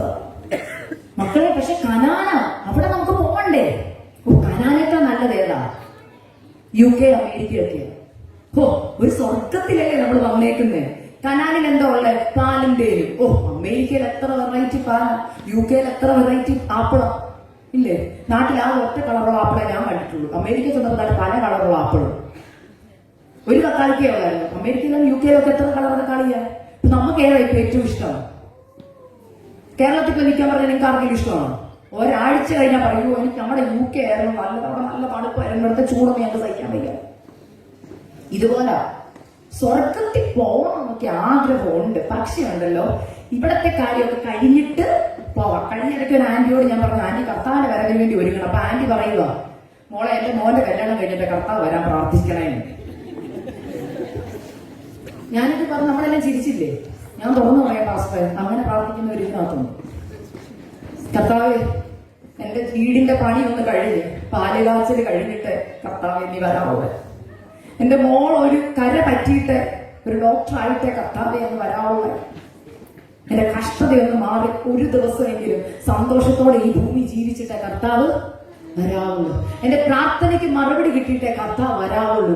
ഞാൻ പറയാം, അങ്ങനെ ചിന്തിക്കുന്ന ആരെങ്കിലും എന്നല്ല, ഇതിനകത്തുണ്ടെന്ന് പരിശുദ്ധാത്മാവ് എന്നോട് പറഞ്ഞതുകൊണ്ട് ഞാൻ പറയുക. ചിന്തിക്കുന്നുണ്ട്, ഓർത്തോ, കർത്താവ് എന്ന് പറഞ്ഞാൽ നിങ്ങൾ പോകത്തില്ല. കർത്താവ് ആരെ കൊണ്ടുവരാനാണ് വരുന്നതെന്നറിയാമോ? തന്നെ മണവാട്ടിയെ. ഞാൻ UK തന്നെ നടത്തിയ ഒരു സൂം മീറ്റിംഗില്, നിങ്ങളുടെ ചർച്ച അല്ല, വേറൊരു ചർച്ച, ഒരു സൂം മീറ്റിംഗ്, ഞാൻ ക്വസ്റ്റ്യൻ ചോദിച്ചൊരു ദിവസം, കർത്താവ് ആരായിട്ടാണ് മടങ്ങി വരുന്നതെന്ന് ചോദിച്ചു. കൂടുതൽ ബന്ധുക്കോസാർ പറഞ്ഞ പിതാവായിട്ടാണ് കടന്നു വരുന്നത്, അപ്പനായിട്ടാണ് കടന്നു വരുന്നത്. അപ്പനായിട്ട് കടന്നു വരുന്നെങ്കിൽ ഞാൻ പറയാം, റോളാണ് ഞാൻ ചോദിച്ചത്. ഇപ്പൊ എക്സാമ്പിൾ നിങ്ങൾ പെട്ടെന്ന് പറഞ്ഞാൽ ഞാൻ പറഞ്ഞുതരാം. ഇപ്പോൾ ഞാൻ നിങ്ങളുടെ മുമ്പിൽ നിൽക്കുന്നത് ആരായിട്ടാ? പ്രീച്ചറായിട്ടാ, അല്ലെ? അല്ലെങ്കിൽ ഒരു മെസ്സഞ്ചർ ആയിട്ടാ. എന്റെ വീട്ടിൽ ഞാൻ ചെല്ലുമ്പോൾ റോള് മാറും. വൈഫ്, പിന്നെ അമ്മ. എന്റെ പേരൻസിന്റെ വീട്ടിൽ ചെല്ലുമ്പോൾ ഞാൻ മകളായി മാറും. എന്റെ റോള് മാറുമോ? ഞാൻ ഇതേ ക്വസ്റ്റ്യൻ നിങ്ങളോട്, കർത്താവ് ആരായിട്ടാണ് വരുന്നത്? മണവാളനായിട്ടാണ് വരുന്നത്. പാസ്റ്റർ, ഇത് ആർക്കും അറിയത്തില്ല. ഇപ്പൊ ഇരിക്കുന്നവരുടെ ആവശ്യം വിട്ടവരുണ്ട്. മണവാളനായിട്ടാണ് വരുന്നത്. യെസ്, മണവാളനായിട്ടാണ് വരുന്നത്.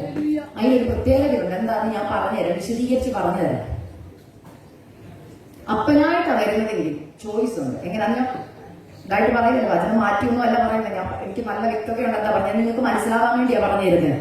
എനിക്ക് 2 കുഞ്ഞുങ്ങളുണ്ട്, 3 കുഞ്ഞുങ്ങൾ. പക്ഷെ 2 കുഞ്ഞുങ്ങൾ ഇച്ചിരി പ്രായമായിട്ട് ഞാൻ പറയാം. ഞാൻ അവരോട് പറയുന്ന ഒരു കാര്യം, മോളെ അമ്മ പോയിട്ട് വരുമ്പോ ഇതൊക്കെ നിങ്ങളുടെ ചോയ്സ് ഒക്കെ ക്ലീൻ ചെയ്തിട്ട് മമ്മി പാക്കി കൊണ്ടുപോകാന്ന് പറയും. ഒരു അസൈൻമെന്റ് കൊടുത്തിട്ടാണ് വരുന്നത്. അടി പിടിക്കരുത്, തമ്മി വഴക്ക് പിടിക്കരുത്, മിടുക്കരായിട്ടിരുന്ന മമ്മി വരുമ്പോ നിങ്ങളെ പാക്കി കൊണ്ടുപോകാം. ഇത് കേൾക്കുന്ന കുഞ്ഞുങ്ങൾ ചെയ്യും. ഒരാൾ നല്ലതായിട്ട് അനുസരിക്കും, ഒരാൾ എന്ത് ചെയ്യത്തില്ല. മമ്മിയല്ലേ, പിന്നെ വരത്തുള്ളൂ, അതൊക്കെ ചെയ്യാം, പിന്നെ ചെയ്യാം, നാളെ ചെയ്യാം, മമ്മിയുടെ അടുത്ത് കരഞ്ഞു കാണിച്ച മമ്മിയുണ്ട്, ഇങ്ങനെ പറയുന്നത്. അപ്പൊ ഞാൻ വരുമ്പോ ഒരാൾ നല്ല വൃത്തിക്ക് എല്ലാം ചെയ്തിരുന്നു, മറ്റേ ആൾ കുഴപ്പ ചെയ്യത്തില്ല. പക്ഷെ ഞാൻ ബാക്കി കൊണ്ടുപോകും, ഒരാളെ വീട്ടിൽ തന്നെ ഇട്ടിട്ട് മറ്റേ ആളെ കൊണ്ടുപോകും. നാളെ ചെയ്യുമല്ലോ അല്ലേ? ചെയ്യും, അന്ന് മമ്മ കൊണ്ടുപോകും. കാരണം നമുക്കൊരു മനസ്സിലുണ്ട്. പക്ഷെ മണവാളനായിട്ടാണ് വരുന്നെന്ന് പറയുന്നതിന്റെ പ്രത്യേകത ഞാൻ പറയാം. ഇവിടെ ഇരിക്കുന്ന മിക്കവരും കല്യാണം കഴിച്ചവരാണല്ലോ അല്ലേ? ഈ എൻഗേജ്മെന്റ് കഴിഞ്ഞിട്ട് നിങ്ങൾ ഭർത്താക്കന്മാരായിട്ട് സംസാരിച്ചിട്ടുണ്ടെങ്കിൽ ഒരു ഗ്യാപ്പ് ഒക്കെ ഉണ്ടെങ്കിൽ ഒരാഴ്ച ആയിക്കോട്ടെ, എനിക്ക് ആകെ 5 ദിവസം കിട്ടുള്ളൂ. 5 ദിവസം പോലും ഇല്ല. ഞങ്ങളുടെ തലേന്ന് എൻഗേജ്മെന്റ് 5 ദിവസം കല്യാണം വരും. പെട്ടെന്ന് നടന്നിട്ടാണോ? അതുകൊണ്ട് സമയമൊന്നും കിട്ടും. ഞങ്ങൾ സംസാരിച്ചിട്ട് പോലും ഇല്ല. മനസ്സിലായോ? ഇപ്പൊ സംസാരിച്ചവർക്കറിയാം. ഈ സംസാരിക്കുന്ന സമയത്ത് ഈ അച്ചാച്ചന്മാർ ആദ്യം പറയുന്ന പറയാറുണ്ട്, എനിക്ക് ഇങ്ങനെ ഇടുന്ന ഇഷ്ടമല്ലോ, ഇന്ന ഡ്രസ്സ് ഇടുന്ന ഇഷ്ടമല്ലോ, എനിക്ക് ഇങ്ങനെ ചെയ്യുന്ന ഇഷ്ടമല്ലോ, കുറെ ഇഷ്ടക്കേടുകൾ ആദ്യം പറയും. എന്നിട്ട് പറയും ഇങ്ങനെയൊക്കെ ചെയ്യണമെന്നും പറയും. ചിലപ്പോൾ അച്ചാച്ചൻ വിദേശത്തായിരിക്കും, നിങ്ങൾ നാട്ടിലായിരിക്കും. ഞാൻ വരുന്ന സമയത്ത് ഇങ്ങനെയുള്ള ഒരു പെണ്ണിനെയാണ്, എന്റെ കോൺസെപ്റ്റിലുള്ള പെണ്ണ് ഇങ്ങനെയാണ്, ഇങ്ങനെയൊക്കെ ഇഷ്ടം എന്നൊക്കെ പറഞ്ഞിരിക്കുന്നത്. അച്ചാച്ചന് ഇഷ്ടമില്ലാത്ത കാര്യങ്ങൾ നിങ്ങൾ ചെയ്തുകൊണ്ടിരിക്കുവാന്നിരിക്കട്ടെ, നിങ്ങൾക്ക് അച്ചാച്ചന് ഇഷ്ടമില്ലാത്ത ചെയ്തുകൊണ്ടിരിക്കുന്നു. അച്ചാച്ചൻ കല്യാണത്തിന് വരുന്ന സമയത്ത് കേൾക്കുക, താൻ പറഞ്ഞതുപോലെ അല്ല പെണ്ണ് നടക്കുന്നത്, വേണ്ടാത്ത ഫ്രണ്ട്ഷിപ്പ് ഉണ്ട്, വേണ്ടാത്ത ബന്ധങ്ങളുണ്ടെന്നൊക്കെ അറിഞ്ഞാൽ അപ്പനല്ല അമ്മയല്ല ആര് പറഞ്ഞാൽ ആ ചെറുക്കൻ ആ പെണ്ണിനെ കല്യാണം കഴിക്കും. നിങ്ങൾ കല്യാണം കഴിക്കുവോ? എന്തുകൊണ്ട് കഴിക്കത്തില്ലെന്ന്? എന്താ ഞാൻ ഓർത്തിട്ടുണ്ട്, ഈ എൻഗേജ്മെന്റിനും പാസ്റ്റർമാര് നമ്മുടെ അച്ഛന്മാര് ചോദിക്കും സമ്മതമാണോ എന്ന് ചോദിക്കും അല്ലേ? പള്ളി കണ്ടിട്ടുണ്ടോ ഈ വലത്ത് ഭാഗത്ത് നിൽക്കുന്ന സ്ത്രീയെ വിവാഹം കഴിക്കാൻ സമ്മതമാണോ ചോദിക്കും, കല്യാണത്തിന് വരുമ്പോൾ വീട്ടിൽ ചോദിക്കും. ഞാൻ ഓർത്തിട്ടുണ്ട് ഇവരെങ്ങനെ ഇത്താൻ സമ്മതമായതുകൊണ്ടല്ലേ ഇവിടെ വന്ന് നിൽക്കുന്നേ, പിന്നെ എന്തിനാ ചോദിക്കുന്നത്? എന്താണെന്നറിയാമോ, താലി കെട്ടുന്നതിന് മുമ്പ് അല്ലെങ്കിൽ കല്യാണത്തിന് ഉഭയസമ്മതം കൊടുക്കുന്നതിന് മുമ്പ് വരെ പിന്മാറാൻ എന്തുണ്ട്? ഒരു വരനും വധുവിനും അവകാശമുണ്ട്. വരൻ പറയുന്നത് എനിക്ക് പെണ്ണിനെ വേണ്ടെന്ന് പറഞ്ഞാൽ അപ്പനല്ല അമ്മയല്ല സമൂഹം മൊത്തം അതൊരു മോനെ അങ്ങനെ പറയല്ലേ, ഉണ്ടാക്കി വെച്ച ബിരിയാണി വേസ്റ്റ് ആവെന്ന് പറഞ്ഞാൽ ചെറുക്ക സമ്മതിക്കുവോ? ചെറുക്ക പറയുന്ന ഒരു കാര്യമുണ്ട്, ഇത് ജീവിതം മുഴുവൻ കൊണ്ട് നടക്കേണ്ട ഒരു ബന്ധവാ. ഞാൻ പറഞ്ഞതുപോലെ അല്ല ഈ പെണ്ണ് ജീവിച്ചത്, എനിക്ക് ഈ പെണ്ണ് വേണ്ടാന്ന് പറഞ്ഞ തീരാനുള്ളതേ ഉള്ളൂ. ഇതുപോലെ കർത്താവ് വരുന്ന മണവാളനായിട്ടാണ്. മണവാളന് തന്റെ മണവാട്ടിയെ കുറിച്ചൊരു കോൺസെപ്റ്റ് ഉണ്ട്, അത് ഈ വിശുദ്ധ ബൈബിളിൽ എഴുതിയിട്ടുണ്ട്. വിശുദ്ധിയില്ലാതെ വേർപാടില്ലാതെ നിങ്ങൾക്ക് തോന്നിയതുപോലെ ജീവിച്ചിട്ട് മണവാളനെ എന്നെ എടുക്കാൻ പറഞ്ഞ മണവാളൻ പറയും എനിക്ക് നിന്നെ അറിയത്തില്ല. പലർക്കും ഇതിന്റെ സീരിയസ്നെസ് അറിയത്തില്ല. ഞാൻ തുടർന്ന് പറയാം, ഞാൻ അനേകരോട് വചനം വാട്സപ്പ് വഴി സംസാരിക്കുമ്പോ പലരും എന്നോട് പറഞ്ഞ കാര്യം, സിസ്റ്റർ ഞാൻ സ്നാനപ്പെട്ടു. എന്തിനാ സ്നാനപ്പെട്ടെന്ന് ഞാൻ ആദ്യം ചോദിക്കും. പറയുന്ന കാര്യം, സ്നാനപ്പെട്ടില്ല സ്വർഗത്തിൽ പോകത്തില്ലെന്ന് ഞങ്ങളോട് പറഞ്ഞു. പലരും മേടിച്ചൊക്കെ സ്നാനപ്പെടുന്നു. എന്തിനാ സ്നാനപ്പെട്ട എവിടെ പോകും? സ്വർഗത്തിൽ പോകും. ശരിക്കും സ്നാനപ്പെട്ടപ്പോൾ എന്താ നടന്നത്? പുറത്തൊന്നും നനഞ്ഞു, അകത്തൊരു നനവും വന്നിട്ടില്ല. പഴയ തന്നെ, മാറ്റമൊന്നും വന്നിട്ടില്ല. നമ്മുടെ വിശുദ്ധ ബൈബിളിൽ ഇങ്ങനെ ഒരു വാക്യമുണ്ട്, നമ്മളെ തന്നെ എന്ത് ചെയ്യണം? മരിപ്പിക്കണോ അല്ലേ? പക്ഷെ കഴിഞ്ഞ പ്രാവശ്യം ഫെയ്ത്ത് പ്ലസ് പാസ് ഞങ്ങളുടെ ചർച്ച വന്നപ്പോൾ ഒരു വാക്ക് പറഞ്ഞു, എന്നെ ഒത്തിരി ചിന്തിപ്പിച്ചു. നമ്മൾ ആരും മരിപ്പിക്കത്തില്ല, മരവിപ്പിക്കുക. ഇവിടെയൊക്കെ നഴ്സുമാരല്ലേ? മരവിപ്പിക്കുന്നവരുടെ പ്രത്യേകത എന്നാ? ഈ മരവിപ്പിക്കുന്നവരാണ് ദേഷ്യം വരുമ്പോൾ പറയുന്നത്, എന്റെ പഴയ സ്വഭാവം എന്നെ കൊണ്ട്, അതിന്റെ അർത്ഥം എന്നാ? മരവിപ്പിച്ചിട്ടേക്കോ, പക്ഷെ വേണ്ടി വന്ന എനിക്ക് തൂത്തുപറക്കി എടുക്കാം. മനസ്സിലാവുന്നുണ്ടോ? മരവിപ്പിച്ച് കിടക്കുമ്പോ ഭയക്കണം.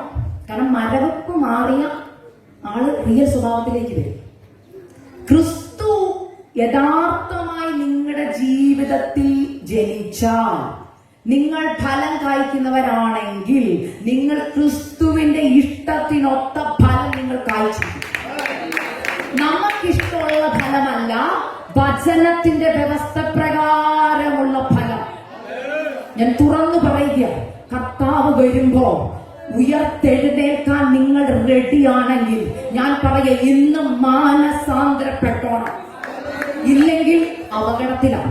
ഞാൻ തുറന്നു പറയാൻ കാരണം, ഞാൻ ഇന്നലെ രാത്രി പ്രാർത്ഥിച്ചു. ഇന്നലെ ഒത്തിരി ലേറ്റായിട്ടാണ് കിടന്നത്, എനിക്ക് ഉറങ്ങാൻ പറ്റുന്നില്ല. വീണ്ടും വീണ്ടും ഞാൻ പ്രാർത്ഥിച്ചപ്പോൾ കർത്താവിനോട് പറയാം, ഒരാണ്ടും കൂടെ ഞാൻ കാക്കും, ഒരാണ്ടും കൂടെ ഞാൻ കാക്കും, ഒരാണ്ടും കൂടെ ഞാൻ കാക്കും. ഇത് ഞാൻ വെറുതെ ചുമ്മാ പറയുന്നതല്ല, ഭയത്തോടെയാ പറയുന്നത്, ആത്മാവിന്റെ ശക്തിയിലാണ് ഞാൻ പറയുന്നത്. ഒരാണ്ടും കൂടെ കർത്താവ് കാത്തു നിൽക്കുകയാ ഫലം കായ്ക്കാൻ. കാരണം കർത്താവ് വാതുക്കെ നിൽക്കുകയാ. കർത്താവ് എന്നെ ജോലി കിട്ടിയിട്ട് വീസ പുതുക്കിയിട്ടെന്നല്ല, ഇന്ന് മാനസാന്തരപ്പെട്ടോണം. ഈ വചനം, നമ്മൾ ഇന്ന് വായിച്ച വചനത്തിന്റെ തൊട്ടു മുകളിൽ ഒരു വാക്യമുണ്ട്, നിങ്ങൾ കണ്ടായിരുന്നോ? 13:3. മാനസാന്തരപ്പെടാഞ്ഞ നിങ്ങൾ എല്ലാവരും അങ്ങനെ തന്നെ നശിച്ചു പോകുന്നതെന്ന് ഞാൻ നിങ്ങളോട് പറയുന്നു. മാനസാന്തരത്തിനൊക്കെ ഫലം കായ്ച്ചില്ലെങ്കിൽ വെട്ടിക്കളയും ദൈവമക്കളെ. എനിക്ക് എന്റെ പപ്പായുടെ റെക്കമെൻഡേഷൻ അവിടെ പോയി നിൽക്കാൻ പറ്റത്തില്ല, മമ്മിയുടെ റെക്കമെൻഡേഷനിൽ പോയി നിൽക്കാൻ പറ്റത്തില്ല, ഇത്ര വർഷം ശുശ്രൂഷ ചെയ്തതിന്റെ പേരിൽ നിൽക്കാൻ പറ്റത്തില്ല. ഒറ്റ കണ്ടീഷൻ, ഞാൻ അവനവന് നിങ്ങളുടെ പ്രവർത്തിക്ക് അനുസരിച്ച പ്രതിഫലം തരുന്നത്.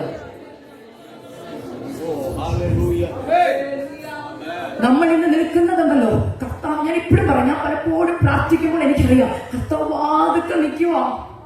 The time has come. നമ്മൾ അവസാന നിമിഷത്തിലാണ് നിൽക്കുന്നത്, അല്ലാതെ മണിക്കൂറുകളില്ല. അതായത് മണവാട്ടി ഓൾറെഡി ഒരുങ്ങി റെഡി ആയിട്ട് നിൽക്കുക. അവസാനത്തെ ടച്ചപ്പിനുള്ള സമയമാണ്. അവസാനത്തെ ടച്ചപ്പിന്റെ കയ്യിൽ നിൽക്കുക. വസ്ത്രത്തെ കറ, ചുളുക്കം, പാട്ടം എന്തെങ്കിലും ഉണ്ടോ എന്ന് നോക്കേണ്ട സമയമായത്. സഭ മടങ്ങി വരണം. മാനസാന്തരത്തിനൊത്ത ഫലം കായ്ച്ചേ പറ്റൂ. ഞാനിത് ഭയത്തോടെ ഈ സഭയോട് വിളിച്ചു പറയുന്നത്. ഞാൻ എവിടെ പോയാലും കർത്താവ് എന്നോട് ആ ദൂത് മാത്രമാണ് വരുന്നത്. ഞാനിത് പറഞ്ഞ് പെട്ടെന്ന് പോകുകയാണ്. Next, temperature variation. ഇവിടെ പറയാൻ പറ്റിയ മെസ്സേജ്, കാരണം UK മിക്കപ്പോഴും മഞ്ഞല്ലേ. ഞാൻ കഴിഞ്ഞ ദിവസം ഗ്രേസിയാൻ്റെ ചോദിച്ചു, ഇവിടെ കരിയാപ്പ വളരുമെന്ന് ചോദിച്ചു. അപ്പൊ ആന്റി പറഞ്ഞു, മോളെ പിടിക്കത്തില്ല, ഞങ്ങൾ കരിയാപ്പയുടെ നാട്ടിൽ നിന്നാണ് വരുന്നത്, ഫ്ലോറിഡ. ഞങ്ങളുടെ അവിടെ ഭയങ്കര ചൂടാണ്, എല്ലാ കൃഷിയുണ്ട്, കേരളമാണ്. അപ്പൊ ആന്റി പറഞ്ഞു, മോളെ ഇവിടെ പിടിക്കത്തില്ല, തണുപ്പാ. തണുപ്പാ, ശീതവാനും അല്ല ഉഷ്ണവാനും അല്ല. നമുക്ക് തണുപ്പായി ഇഷ്ടം. കാരണം പുതച്ചു മൂടി എവിടെ കിടക്കാം? ജോലിയില്ലാത്തപ്പോ വീട്ടിലേ കിടക്കാം. ആത്മീകത്തിൽ ഈ തണുപ്പ് കയറിയിട്ടുണ്ട്. ആരെങ്കിലും ഒക്കെ ഒന്ന് ഫോഴ്സ് ചെയ്യുന്നില്ല ചർച്ച വരാൻ. ഭയങ്കര റൈഡ് കിട്ടിയാൽ എവിടെ വരാം പറ. പക്ഷെ ഞാൻ ചോദിക്കുന്നത്, ഒരു കല്യാണം ഇവിടെ നടന്നിരുന്നെങ്കിലോ? ഇന്ന് ഒരാളുടെ കല്യാണം വന്നിരിക്കട്ടെ, നമ്മളെ ആരെങ്കിലും റൈഡ് കയറണോ? നമ്മൾ വിളിച്ച് റെഡിയാവും. ഇത് പാസ്റ്ററും ആന്റിയും കോർഡിനേറ്ററും ഒക്കെ റെഡിയാക്കുന്നത് എന്തുകൊണ്ടാണെന്നറിയാമോ? നമുക്ക് അത്രേ ഉള്ളൂ. പറ, ചൂട്. നമ്മളിപ്പോഴും തണുത്തിരിക്കുക. നമുക്ക് ആവേശമില്ല, ആവേശം ഒട്ടുമില്ല. കർത്താവിന്റെ വരവിനെ കുറിച്ച് പറയുമ്പോൾ എത്ര പേരുടെ ഉള്ളിൽ ആ പ്രാണപ്രിയനെ കാണാനുള്ള ഉത്സാഹമുണ്ടോ? അങ്ങനെ അറിയാം നിങ്ങൾ ശീതവാനാണോ ഉഷ്ണവാനാണോ. കർത്താവിന്റെ വരവിനെ കുറിച്ച് പറയുമ്പോൾ ഒരു കൈ ഉയർത്തി സ്തോത്രം പോലും പറയുന്നില്ലെങ്കിൽ ഞാൻ പറയാം, പോക്കാം, പോക്കാം, റെഡി ആയിട്ടിരുന്നോ, പോക്കാം. കാരണം കർത്താവ് ചുമ്മാ എല്ലാരെയും കൊണ്ടുപോകത്തില്ല. ഇവിടെ ആരാധിക്കാൻ ബുദ്ധിമുട്ടുള്ളവർ അവിടെ പോയി എന്ത് കൊടുക്കാൻ പോവാ? ഞാൻ UK പോരാൻ നേരത്തെ എന്നോട് എല്ലാവരും ചോദിച്ചു, പരിചയമുള്ള ആരുടെയെങ്കിലും കൂടെ അവിടെ താമസിക്കുന്നതെന്ന്. നമ്മൾ ഒരു പരിചയമില്ല. പിന്നെ ഞങ്ങൾ സംസാരിച്ചുള്ള കണ്ടിട്ട് പോലും ഇല്ല. എയർപോർട്ടിൽ വന്ന് കണ്ടപ്പോഴേ ഞങ്ങൾക്ക് മനസ്സിലായി. കാരണം ആന്റിയുടെ വരവ് കണ്ടപ്പോൾ എനിക്കറിയാം ആ ഗ്രേസി ആന്റി. കാരണം എന്നെ കണ്ടപ്പോൾ ഗ്രേസി ആന്റിക്ക് മാത്രമേ ആ എയർപോർട്ടിൽ ചിരിയുള്ളൂ, വേറെ ആർക്കും ചിരിയില്ല. ആർക്കും എന്നെ കണ്ട് ചിരിക്കേണ്ട കാര്യമില്ല. മനസ്സിലായോ? മണവാട്ടി റെഡി ആയിട്ടിരുന്ന കർത്താവിന്റെ ആഹ്ലാദം മണവാട്ടിക്ക് അറിയാം. കർത്താവ് എഴുന്നേറ്റു, സിംഹാസനത്തിൽ എഴുന്നേറ്റു. എന്നെ കൊണ്ട് ആ ചലനം ഉള്ളിന്റെ ഉള്ളിൽ നടക്കും. ദൈവദാസിമാർ വചനം പറയുമ്പോൾ അവർക്ക് അടങ്ങിയിരിക്കാൻ പറ്റത്തില്ല. അവർക്കറിയാം പ്രാണപ്രിയം വരാറായി, എന്റെ കഷ്ടത തീരാറായി, പ്രതികൂലങ്ങൾ തീരാറായി. ഇനി ഞാൻ യുഗായുഗം എന്റെ പ്രാണപ്രിയന്റെ കൂടെ കഴിയുമെന്ന്. ആ ചലനം ഉള്ളിലില്ലെങ്കിൽ ഓർത്തോ അപകടത്തിലേക്കാ പോക്ക്. ഈ അപകടം എന്ന് പറയുമ്പോഴേ പണ്ടൊക്കെ സഭകളിൽ നരകത്തെ കുറിച്ച് പ്രസംഗിക്കുമ്പോൾ ഒത്തിരി പേര് രക്ഷിക്കപ്പെടുമായിരുന്നു. അതറിയാമോ? ഇപ്പൊ ഞാൻ നരകത്തെ കുറിച്ച് പറഞ്ഞിട്ട് പലരും രക്ഷിക്കപ്പെടും. കാരണം എന്താണെന്നറിയോ? പലരും സ്വർഗത്തിൽ പോകുന്ന എന്തിനാണെന്നറിയോ? നരകം വീഴ്ച. സത്യസന്ധമായിട്ട് നിങ്ങൾ നിങ്ങളുടെ ഹൃദയത്തിൽ ഒരു കൈ വെച്ചിട്ട് ചോദിക്കും, ശരിക്കും ഞാൻ എന്തിനാ കർത്താവിന്റെ വരവിനെ കുറിച്ച് ഒരുങ്ങുന്നത്? അയ്യോ, നരകത്തിൽ പോകാൻ പേടിച്ചിട്ടാ. കാരണം അവിടെ എന്തുണ്ട്? തീയ്, പിന്നെ കെടാത്ത തീയും ചാടാത്ത പുഴു. അതുകൊണ്ട് ഞാൻ എവിടെ പോകണം? സ്വർഗത്തിൽ പോകണം. ഗൾഫിൽ പോകണോ അമേരിക്കയിൽ പോകണോ? അമേരിക്കയിൽ പോയാൽ ഗൾഫിൽ എന്തോ അയ്യോ മുഴുവൻ മരുഭൂമിയാണ്. പിന്നെ ഗതികേട് കൊണ്ട് ഗൾഫിൽ പോയി പെടുന്നവരുമുണ്ട് അല്ലേ? ഇതുപോലെ പലരും സ്വർഗം ചൂസ് ചെയ്യുന്നത്. എന്തോ അതിന് ചെയ്യണം? സ്വർഗത്തിൽ പോയി എന്നാ ചെയ്യണം? സ്നാനഘട്ടം ആണോ? എന്നാ ഞാൻ മുങ്ങിയേക്കാം. എപ്പം മുങ്ങണോ? റെഡിയാ. പക്ഷെ ബൈബിൾ വെളിപ്പാട് പുസ്തകം വായിക്കുമ്പോൾ അറിയാം, അവിടെ പറഞ്ഞു ഞാൻ നിന്റെ പ്രവൃത്തി അറിയുന്നു. അവിടെ പറയാ നിന്നെ ഞാൻ ഉമിണ്ണ് കളയൂന്ന്. ഉമിണ്ണ് കളയാന്ന് പറഞ്ഞ എന്താ? സിമ്പിളായിട്ട് ഞാൻ പറയാം. കാർക്കിച്ച് തുപ്പിയിട്ടുണ്ടോ നിങ്ങൾ? ഒന്ന് ഓർത്ത് നോക്കിക്കേ. ഇത്രയും നാളും കൊട്ടിപ്പാടിയതാ, ഇത്രയും നാളും ചർച്ച വന്നതാ. കർത്താവ് പറയും ഉമ്മിണ്ട് കളയുന്ന മാനസാന്തരത്തിലുള്ള ഫലം കായ്ച്ചില്ലെങ്കിൽ, ആദ്യ സ്നേഹത്തിലേക്ക് സഭ മടങ്ങി വന്നില്ലെങ്കിൽ, നീ നിൽക്കുന്ന സ്ഥാനത്ത് നിന്നെ നീക്കിക്കളയും.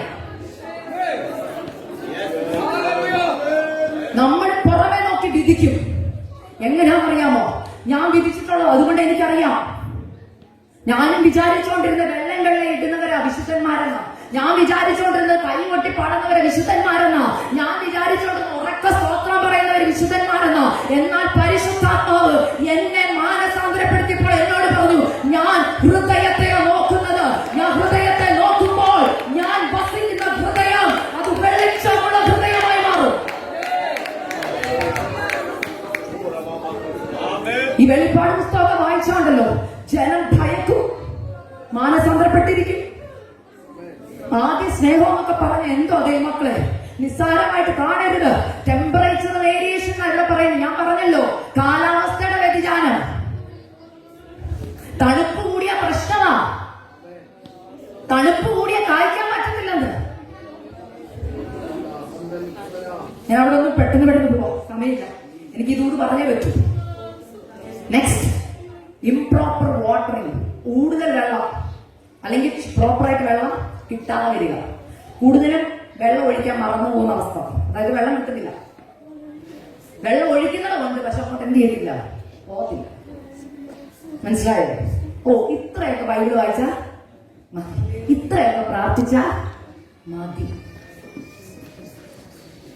ഞാൻ എന്നെ തന്നെ പറയുന്നൊരു കാര്യം ഉണ്ടായിരുന്നു. I was a cheque list Christian. ഞാൻ 30 വയസ്സ് വരെ ചെക്ക് ലിസ്റ്റ് ക്രിസ്ത്യനായിരുന്നു. ചെക്ക് ലിസ്റ്റ് ക്രിസ്ത്യന്റെ പ്രത്യേകത എന്താണെന്നറിയോ? നമുക്കൊരു ചെക്ക് ലിസ്റ്റ് ഉണ്ട്. സൺഡേ ആരാധനയ്ക്ക് പോയി, രാവിലെ എഴുന്നേറ്റ് പ്രാർത്ഥിച്ചു. എത്ര മണി? 2 മണിക്കൂർ. ഓ, ബൈബിൾ വായിച്ചോ. പിന്നെ 2 അധ്യായം, പഴയ നിയമത്തിൽ നിന്ന് പുതിയ നിയമത്തിൽ നിന്ന് പ്രോവേർബ്സും. ഓക്കെ. പിന്നെ എല്ലാ മീറ്റിങ്ങിനും മുടങ്ങാതെ പോയിട്ടുണ്ട്. ഓ, അങ്ങനെ നോക്കുവാണെങ്കിൽ എനിക്കായിരിക്കും ഇവിടെ ഏറ്റവും കൂടുതൽ അവാർഡ് കിട്ടുന്നത്. കാരണം എല്ലാ മീറ്റിങ്ങിനും ഞങ്ങളുടെ പപ്പ കൊണ്ടുപോകും. മീറ്റിങ്ങിന്റെ തസ്തികയിലാണ് സ്വർഗത്തിൽ എൻട്രൻസ് എങ്കിൽ ഞാൻ ആദ്യം പോകും. കാരണം പാസ്റ്ററുടെ മക്കളായാലും എല്ലാ മീറ്റിങ്ങും അറ്റൻഡ് ചെയ്യണം. അപ്പൊ ഞാൻ പറഞ്ഞല്ലോ, ഞാൻ വിചാരിച്ചുകൊണ്ടിരുന്ന ഞാൻ പെർഫെക്റ്റ് ആണ്, ചെക്ക് ലിസ്റ്റ് ക്രിസ്ത്യൻ ആയിരുന്നു. എന്നോട് ചോദിക്കാൻ നിങ്ങൾ എങ്ങനെ പ്രാർത്ഥിക്കുന്നു ചോദിച്ചാൽ, പ്രാർത്ഥിച്ച് എഴുന്നേറ്റ് വരുമ്പോ എന്തോ ഒന്ന് ചെയ്ത് തൃപ്തിയാണ്. എന്ന് വെച്ചാൽ എന്റെ തൃപ്തിക്കാണ് ഞാൻ പ്രാർത്ഥിക്കുന്നത്.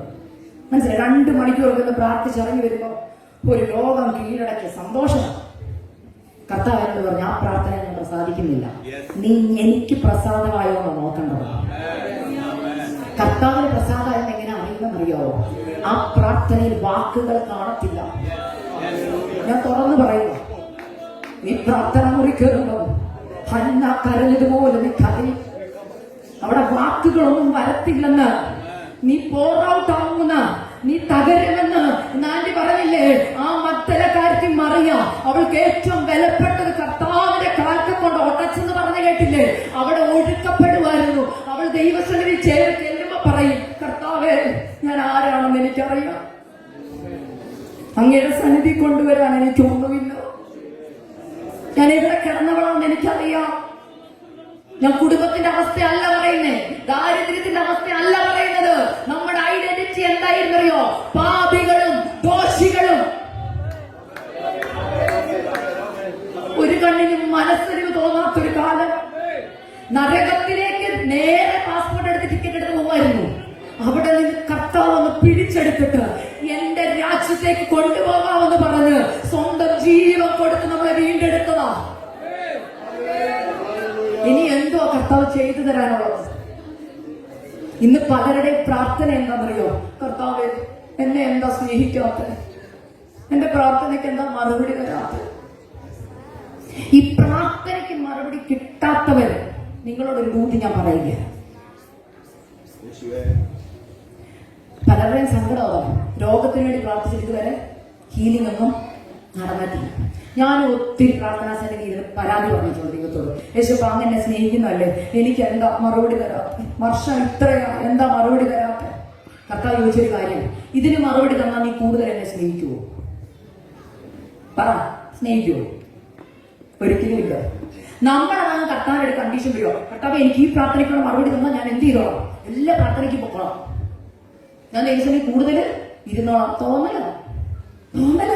അതും മേടിച്ച് കൈവച്ചിട്ട് പിന്നെയും കർത്താവിന്റെ പറയും, കർത്താവേ സിറ്റുവേഷൻ പിന്നെയും മോശം കേട്ടോ, ഈ പ്രാവശ്യം അങ്ങ് ക്ഷമിക്കുക, അടുത്ത പ്രാർത്ഥനയ്ക്ക് മറുപടി തരുവാണെങ്കിൽ ഞാൻ കൂടുതൽ ഇരിക്കാം. കർത്താവിന് അറിയില്ല, വളവും വെള്ളവും കിട്ടുന്നുണ്ട് ഈ കത്തിക്ക്. മനസ്സിലാവുന്നുണ്ടോ? ചോദിക്കുന്നതിനൊക്കെ മറുപടി അപ്പാപ്പം കിട്ടുന്നത് കൊണ്ട് പുള്ളി അങ്ങ് നിൽക്കുക നിലത്ത്. പക്ഷേ ഒരു സമയം വരുന്നുണ്ട്, ഈ പ്രാർത്ഥനയ്ക്ക് മറുപടി കിട്ടും. നിങ്ങളൊരു ട്രൂ ക്രിസ്ത്യൻ ആണോ ചെക്ക് ലിസ്റ്റ് ക്രിസ്ത്യൻ ആണോ അറിയാൻ ഒറ്റ വഴി ഞാൻ പറഞ്ഞുതരാം. യഥാർത്ഥമായി കർത്താവിനെ അറിഞ്ഞ് മാനസാന്തരപ്പെട്ട് കർത്താവിന്റെ വഴി നടക്കുന്നവർക്ക് എല്ലാ പ്രാർത്ഥനയ്ക്കും കർത്താവ് മറുപടി തരത്തില്ല. ഞാൻ ഇത്രയും വർഷം എബ്രായ ലേഖനം വായിച്ചിട്ട് കണ്ടിട്ടുണ്ടാവാം, വായിച്ചിട്ടുണ്ടാവാം, എന്നാൽ എന്റെ ഹൃദയത്തെ ആകമാനം ചലിപ്പിച്ച, ഞാൻ ഒത്തിരി പ്രസംഗിച്ചിട്ടുണ്ട്, പക്ഷേ എന്നെ ചലിപ്പിച്ച ഒരു വാക്യം ഞാൻ നിങ്ങളെ ഒന്ന് വായിച്ചു കേൾപ്പിക്കാം. എബ്രായ ലേഖനം എബ്രായ എന്ന് പറയുമ്പോൾ നമ്മുടെ എങ്ങോട്ട് ആദ്യം പോകുന്നത്? അതിനുണ്ട്, കാരണം നമുക്ക് ഏറ്റവും ഇഷ്ടമായ വിശ്വാസ വീരന്മാർ. ഓ എന്താ സന്തോഷമോ! വിശ്വാസ വീരന്മാരുടെ കാര്യം പറയാൻ നമുക്ക് ഇഷ്ടമാ. വിശ്വാസത്താൽ അല്ലേ, അത് കിട്ടി, ഇത് കിട്ടി, അങ്ങനെ കിട്ടി, ഇങ്ങനെ കിട്ടി, ഭയങ്കര നിരത്തുവോ. എന്നാൽ ആരും കാണാതെ കിടക്കുന്ന ഒരു വചനമുണ്ട് കേട്ടോ. എന്നെ അത് ഭയങ്കരമായിട്ട് ചിന്തിപ്പിക്കുകയല്ല, എന്നെ അങ്ങോട്ട് കീറി മുറിച്ചിട്ട് കർത്താവ് ഒരു ദിവസം എന്നോട് ചോദിച്ചു, മോളെ നിന്റെ പ്രാർത്ഥനയ്ക്ക് ഞാൻ മറുപടി തരുന്നില്ല, പക്ഷെ നിന്റെ മനോഭാവം എന്താ എന്നോടെന്ന് ചോദിച്ചു. ഞാൻ വായിക്കാം. എബ്രായ 11:35. സ്ത്രീകൾക്ക് തങ്ങളുടെ മരിച്ചവരെ ഉയർത്തെഴുന്നേൽപ്പിനാൽ തിരികെ കിട്ടി, മറ്റു ചിലർ ഏറ്റവും നല്ലൊരു ഉയർത്തെഴുന്നേൽപ്പ് ലഭിക്കേണ്ടത് ഉദ്ധാരണം കൈക്കൊള്ളാതെ ഭേദ്യമേറ്റു. വായിച്ചു കിട്ടപ്പോൾ എളുപ്പമല്ലേ? പക്ഷേ കർത്താവിനോട് ചോദിച്ചൊരു ചോദ്യമില്ല. ഇവിടെ വിശ്വാസ വീരന്മാരുടെ എല്ലാ പട്ടികയും പറഞ്ഞിട്ട് ഒരു വാക്യം അവിടെ എഴുതിയേക്കാം. ചിലർ നല്ലൊരു ഉയർത്തെഴുന്നേൽപ്പ് കിട്ടണമെന്ന് വിചാരിച്ച് ദേഹത്തിലേറ്റണം എന്ന് വെച്ചാൽ ഞാൻ സിമ്പിളായിട്ട് നിങ്ങൾക്ക് പറഞ്ഞു തരാം. മോളെ എക്സാമ്പിൾ, ക്യാൻസർ ആണെന്നിരിക്കട്ടെ. ക്യാൻസറിന് വിടുതൽ വേണോ നിത്യത വേണോ എന്ന് ചോദിച്ചാൽ നമ്മൾ പറയുന്നതോ ക്യാൻസറിന് വിടുതൽ കിട്ടും. സത്യമല്ല, കാരണം വേദന സഹിക്കാൻ മതി അല്ലേ? ഇങ്ങനെ പ്രാർത്ഥിച്ച മറ്റൊരാളുണ്ട് ബൈബിളിൽ, വിശുദ്ധ പൗലോസ്. എന്നെ ഭയങ്കരമായിട്ട് ചിന്തിപ്പിച്ചൊരു വാക്യമാണ്. പൗലോസ് പ്രാർത്ഥിക്കുക, അപ്പ സഹിക്കാൻ വയ്യ, ഒന്ന് മാറ്റിത്തരാമോ, എന്റെ ഈ കഷ്ടതയൊന്ന് മാറ്റിത്തരാമോ? പൗലോസിനോട് കർത്താവ് പറയുക, ഇല്ല മോനെ, എന്റെ കൃപ നിനക്ക് മതി, എന്റെ ശക്തി ബലഹീനതയിൽ തികഞ്ഞു വരും. ഞാനും ഈ വാക്യത്തിന്റെ അർത്ഥം എനിക്ക് മനസ്സിലായിട്ടില്ല. ഒരു ദിവസം കർത്താവ്, ഞാൻ പറഞ്ഞു എന്റെ കഷ്ടതയുടെ സമയം ഞാൻ പറഞ്ഞില്ലേ, കുഞ്ഞിനെ എനിക്ക് വയ്യാഴിക വന്ന സമയം, അന്ന് ഈ വചന കർത്താവ് എനിക്ക് തന്നു. ഈ വർഷം എനിക്ക് കിട്ടിയ ഗുരുവാക്കി അതാ ദേവദാസ, എന്റെ കൃപ നിനക്ക് മതി, എന്റെ ശക്തി ബലഹീനതയിൽ തികഞ്ഞു വരുന്നത്. അപ്പൊ കർത്താവ് പറയാ, പ്രാർത്ഥനയുടെ മറുപടി നീ ഉദ്ദേശിക്കുന്നത് പോലെ ഞാൻ തരുന്നില്ല, പകരം കൃപ തരാമെന്ന്. അപ്പൊ ഞാൻ പറഞ്ഞു, കൃപ വേണ്ട, ഓക്സിജൻ മതി.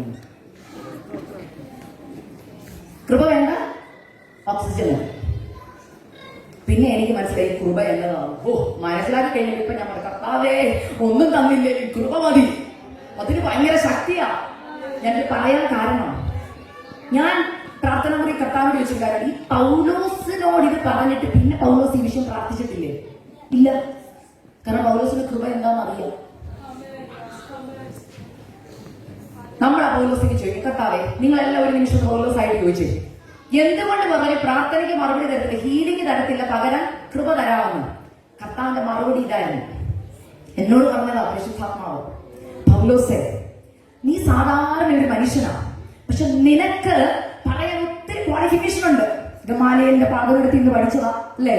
ഭയങ്കര സ്കോളർഷിപ്പ് ഉള്ള ആളാ, അതിന് ഒത്തിരി ഡിഗ്രി ഒക്കെ ഉണ്ട്, ധനാഠ്യനാ, എല്ലാം ഉണ്ട്. പക്ഷെ നീ ഇതെല്ലാം വേണ്ടെന്ന് വെച്ചാൽ എന്നെ അനുഭവിച്ചില്ലേ? ഒരു ശിഷ്യന്മാർക്കും കിട്ടാത്തൊരു പദവി നിനക്ക് കിട്ടിയിട്ടുണ്ട്. എന്താണെന്നറിയോ? 3 സ്വർഗത്തോളം എടുക്കപ്പെട്ടു. കർത്താവിൽ നിന്ന് നേരിട്ട് പ്രാപിച്ചു, കണ്ടു, പ്രാപിച്ചു, നമുക്ക് തന്നു. എത്ര സാധിച്ചു? ശരിക്കും പത്രോസിനെ പൗലോസിനെ ഒരുമിച്ച് നിർത്തി ആരുടെ പട്ടായിരിക്കും കൂടുതൽ ഉയർന്നിരിക്കുന്നത്? പൗലോസിനെ വേണ്ടല്ല, അപ്പോസ്തലന്മാര് താനെന്തോ ശ്രേഷ്ഠനായിട്ട് കാണാം. ഇത്രയും കർത്താവിന് വേണ്ടി ചെയ്തിട്ട് പൗലോസ് ഒരു കാര്യമല്ലേ കർത്താവിനോട് ചോദിച്ചിട്ടുള്ളൂ. ശരിക്കും നമ്മൾ പൗലോസിന്റെ ലേഖനങ്ങൾ വായിച്ച ഒറ്റ റിക്വസ്റ്റ് അല്ലേ പൗലോസ് ചെയ്തിട്ടുള്ളൂ. നമ്മളാണെങ്കിൽ ചോദിക്കും കർത്താവ് എന്നാ അനീതിയോ കാണിക്കുന്നത്. ആ കർത്താവിന്റെ മറുപടി ഞാൻ പറയും. ഈ മറുപടി ഇന്ന് ഇവിടെ ചിലരോടുകൂടെ കർത്താവ് പറയുക, വർഷങ്ങളായിട്ട് സിസ്റ്ററെ പ്രാർത്ഥിക്കുന്നു, രോഗത്തിനൊരു വിടുതലില്ല സിസ്റ്ററെ, വർഷങ്ങളായിട്ട് ആ വേദനയ്ക്ക് ഞാൻ കരയുക, മറുപടി എന്തെന്ന് ചോദിച്ചാൽ കർത്താവ് പറയുന്ന മറുപടി ഞാൻ പറയാം. പൗലോസേ, നീ 3-ാം സർവ്വത്തോളം എടുക്കപ്പെട്ടു, നിനക്ക് അനേക വെളിപ്പാടുകൾ കിട്ടി, ശരിയാ, പക്ഷെ വെളിപ്പാടിന്റെ ആധിക്യം കൊണ്ടുണ്ടല്ലോ നീ നെഗളിച്ചു പോയാൽ നേരെ പോകുന്നത് നരകത്തിലോട്ടാ. ഇങ്ങോട്ട് കയറി വരാൻ പറ്റത്തില്ല. കാരണം നിഗളം ഒരുവനിൽ പണ്ട് വന്നു, ഞാൻ അവനെ വെട്ടി താഴോട്ടിട്ടു. നിഗളം ഞാൻ വെറുക്കുന്നു. അതുകൊണ്ട് ഈ രോഗത്തിന് വിടുതൽ കിട്ടിയില്ലെങ്കിലും നീ എന്റെ സന്നിധിയിൽ ഇരുന്ന് നിത്യത വരുന്നത് എന്റെ വിഷയം. ചില പ്രാർത്ഥനയ്ക്ക് ദൈവം മറുപടി തരാത്ത എന്താണെന്നറിയോ? നിഗളിച്ചു പോകാതിരിക്കാനാ.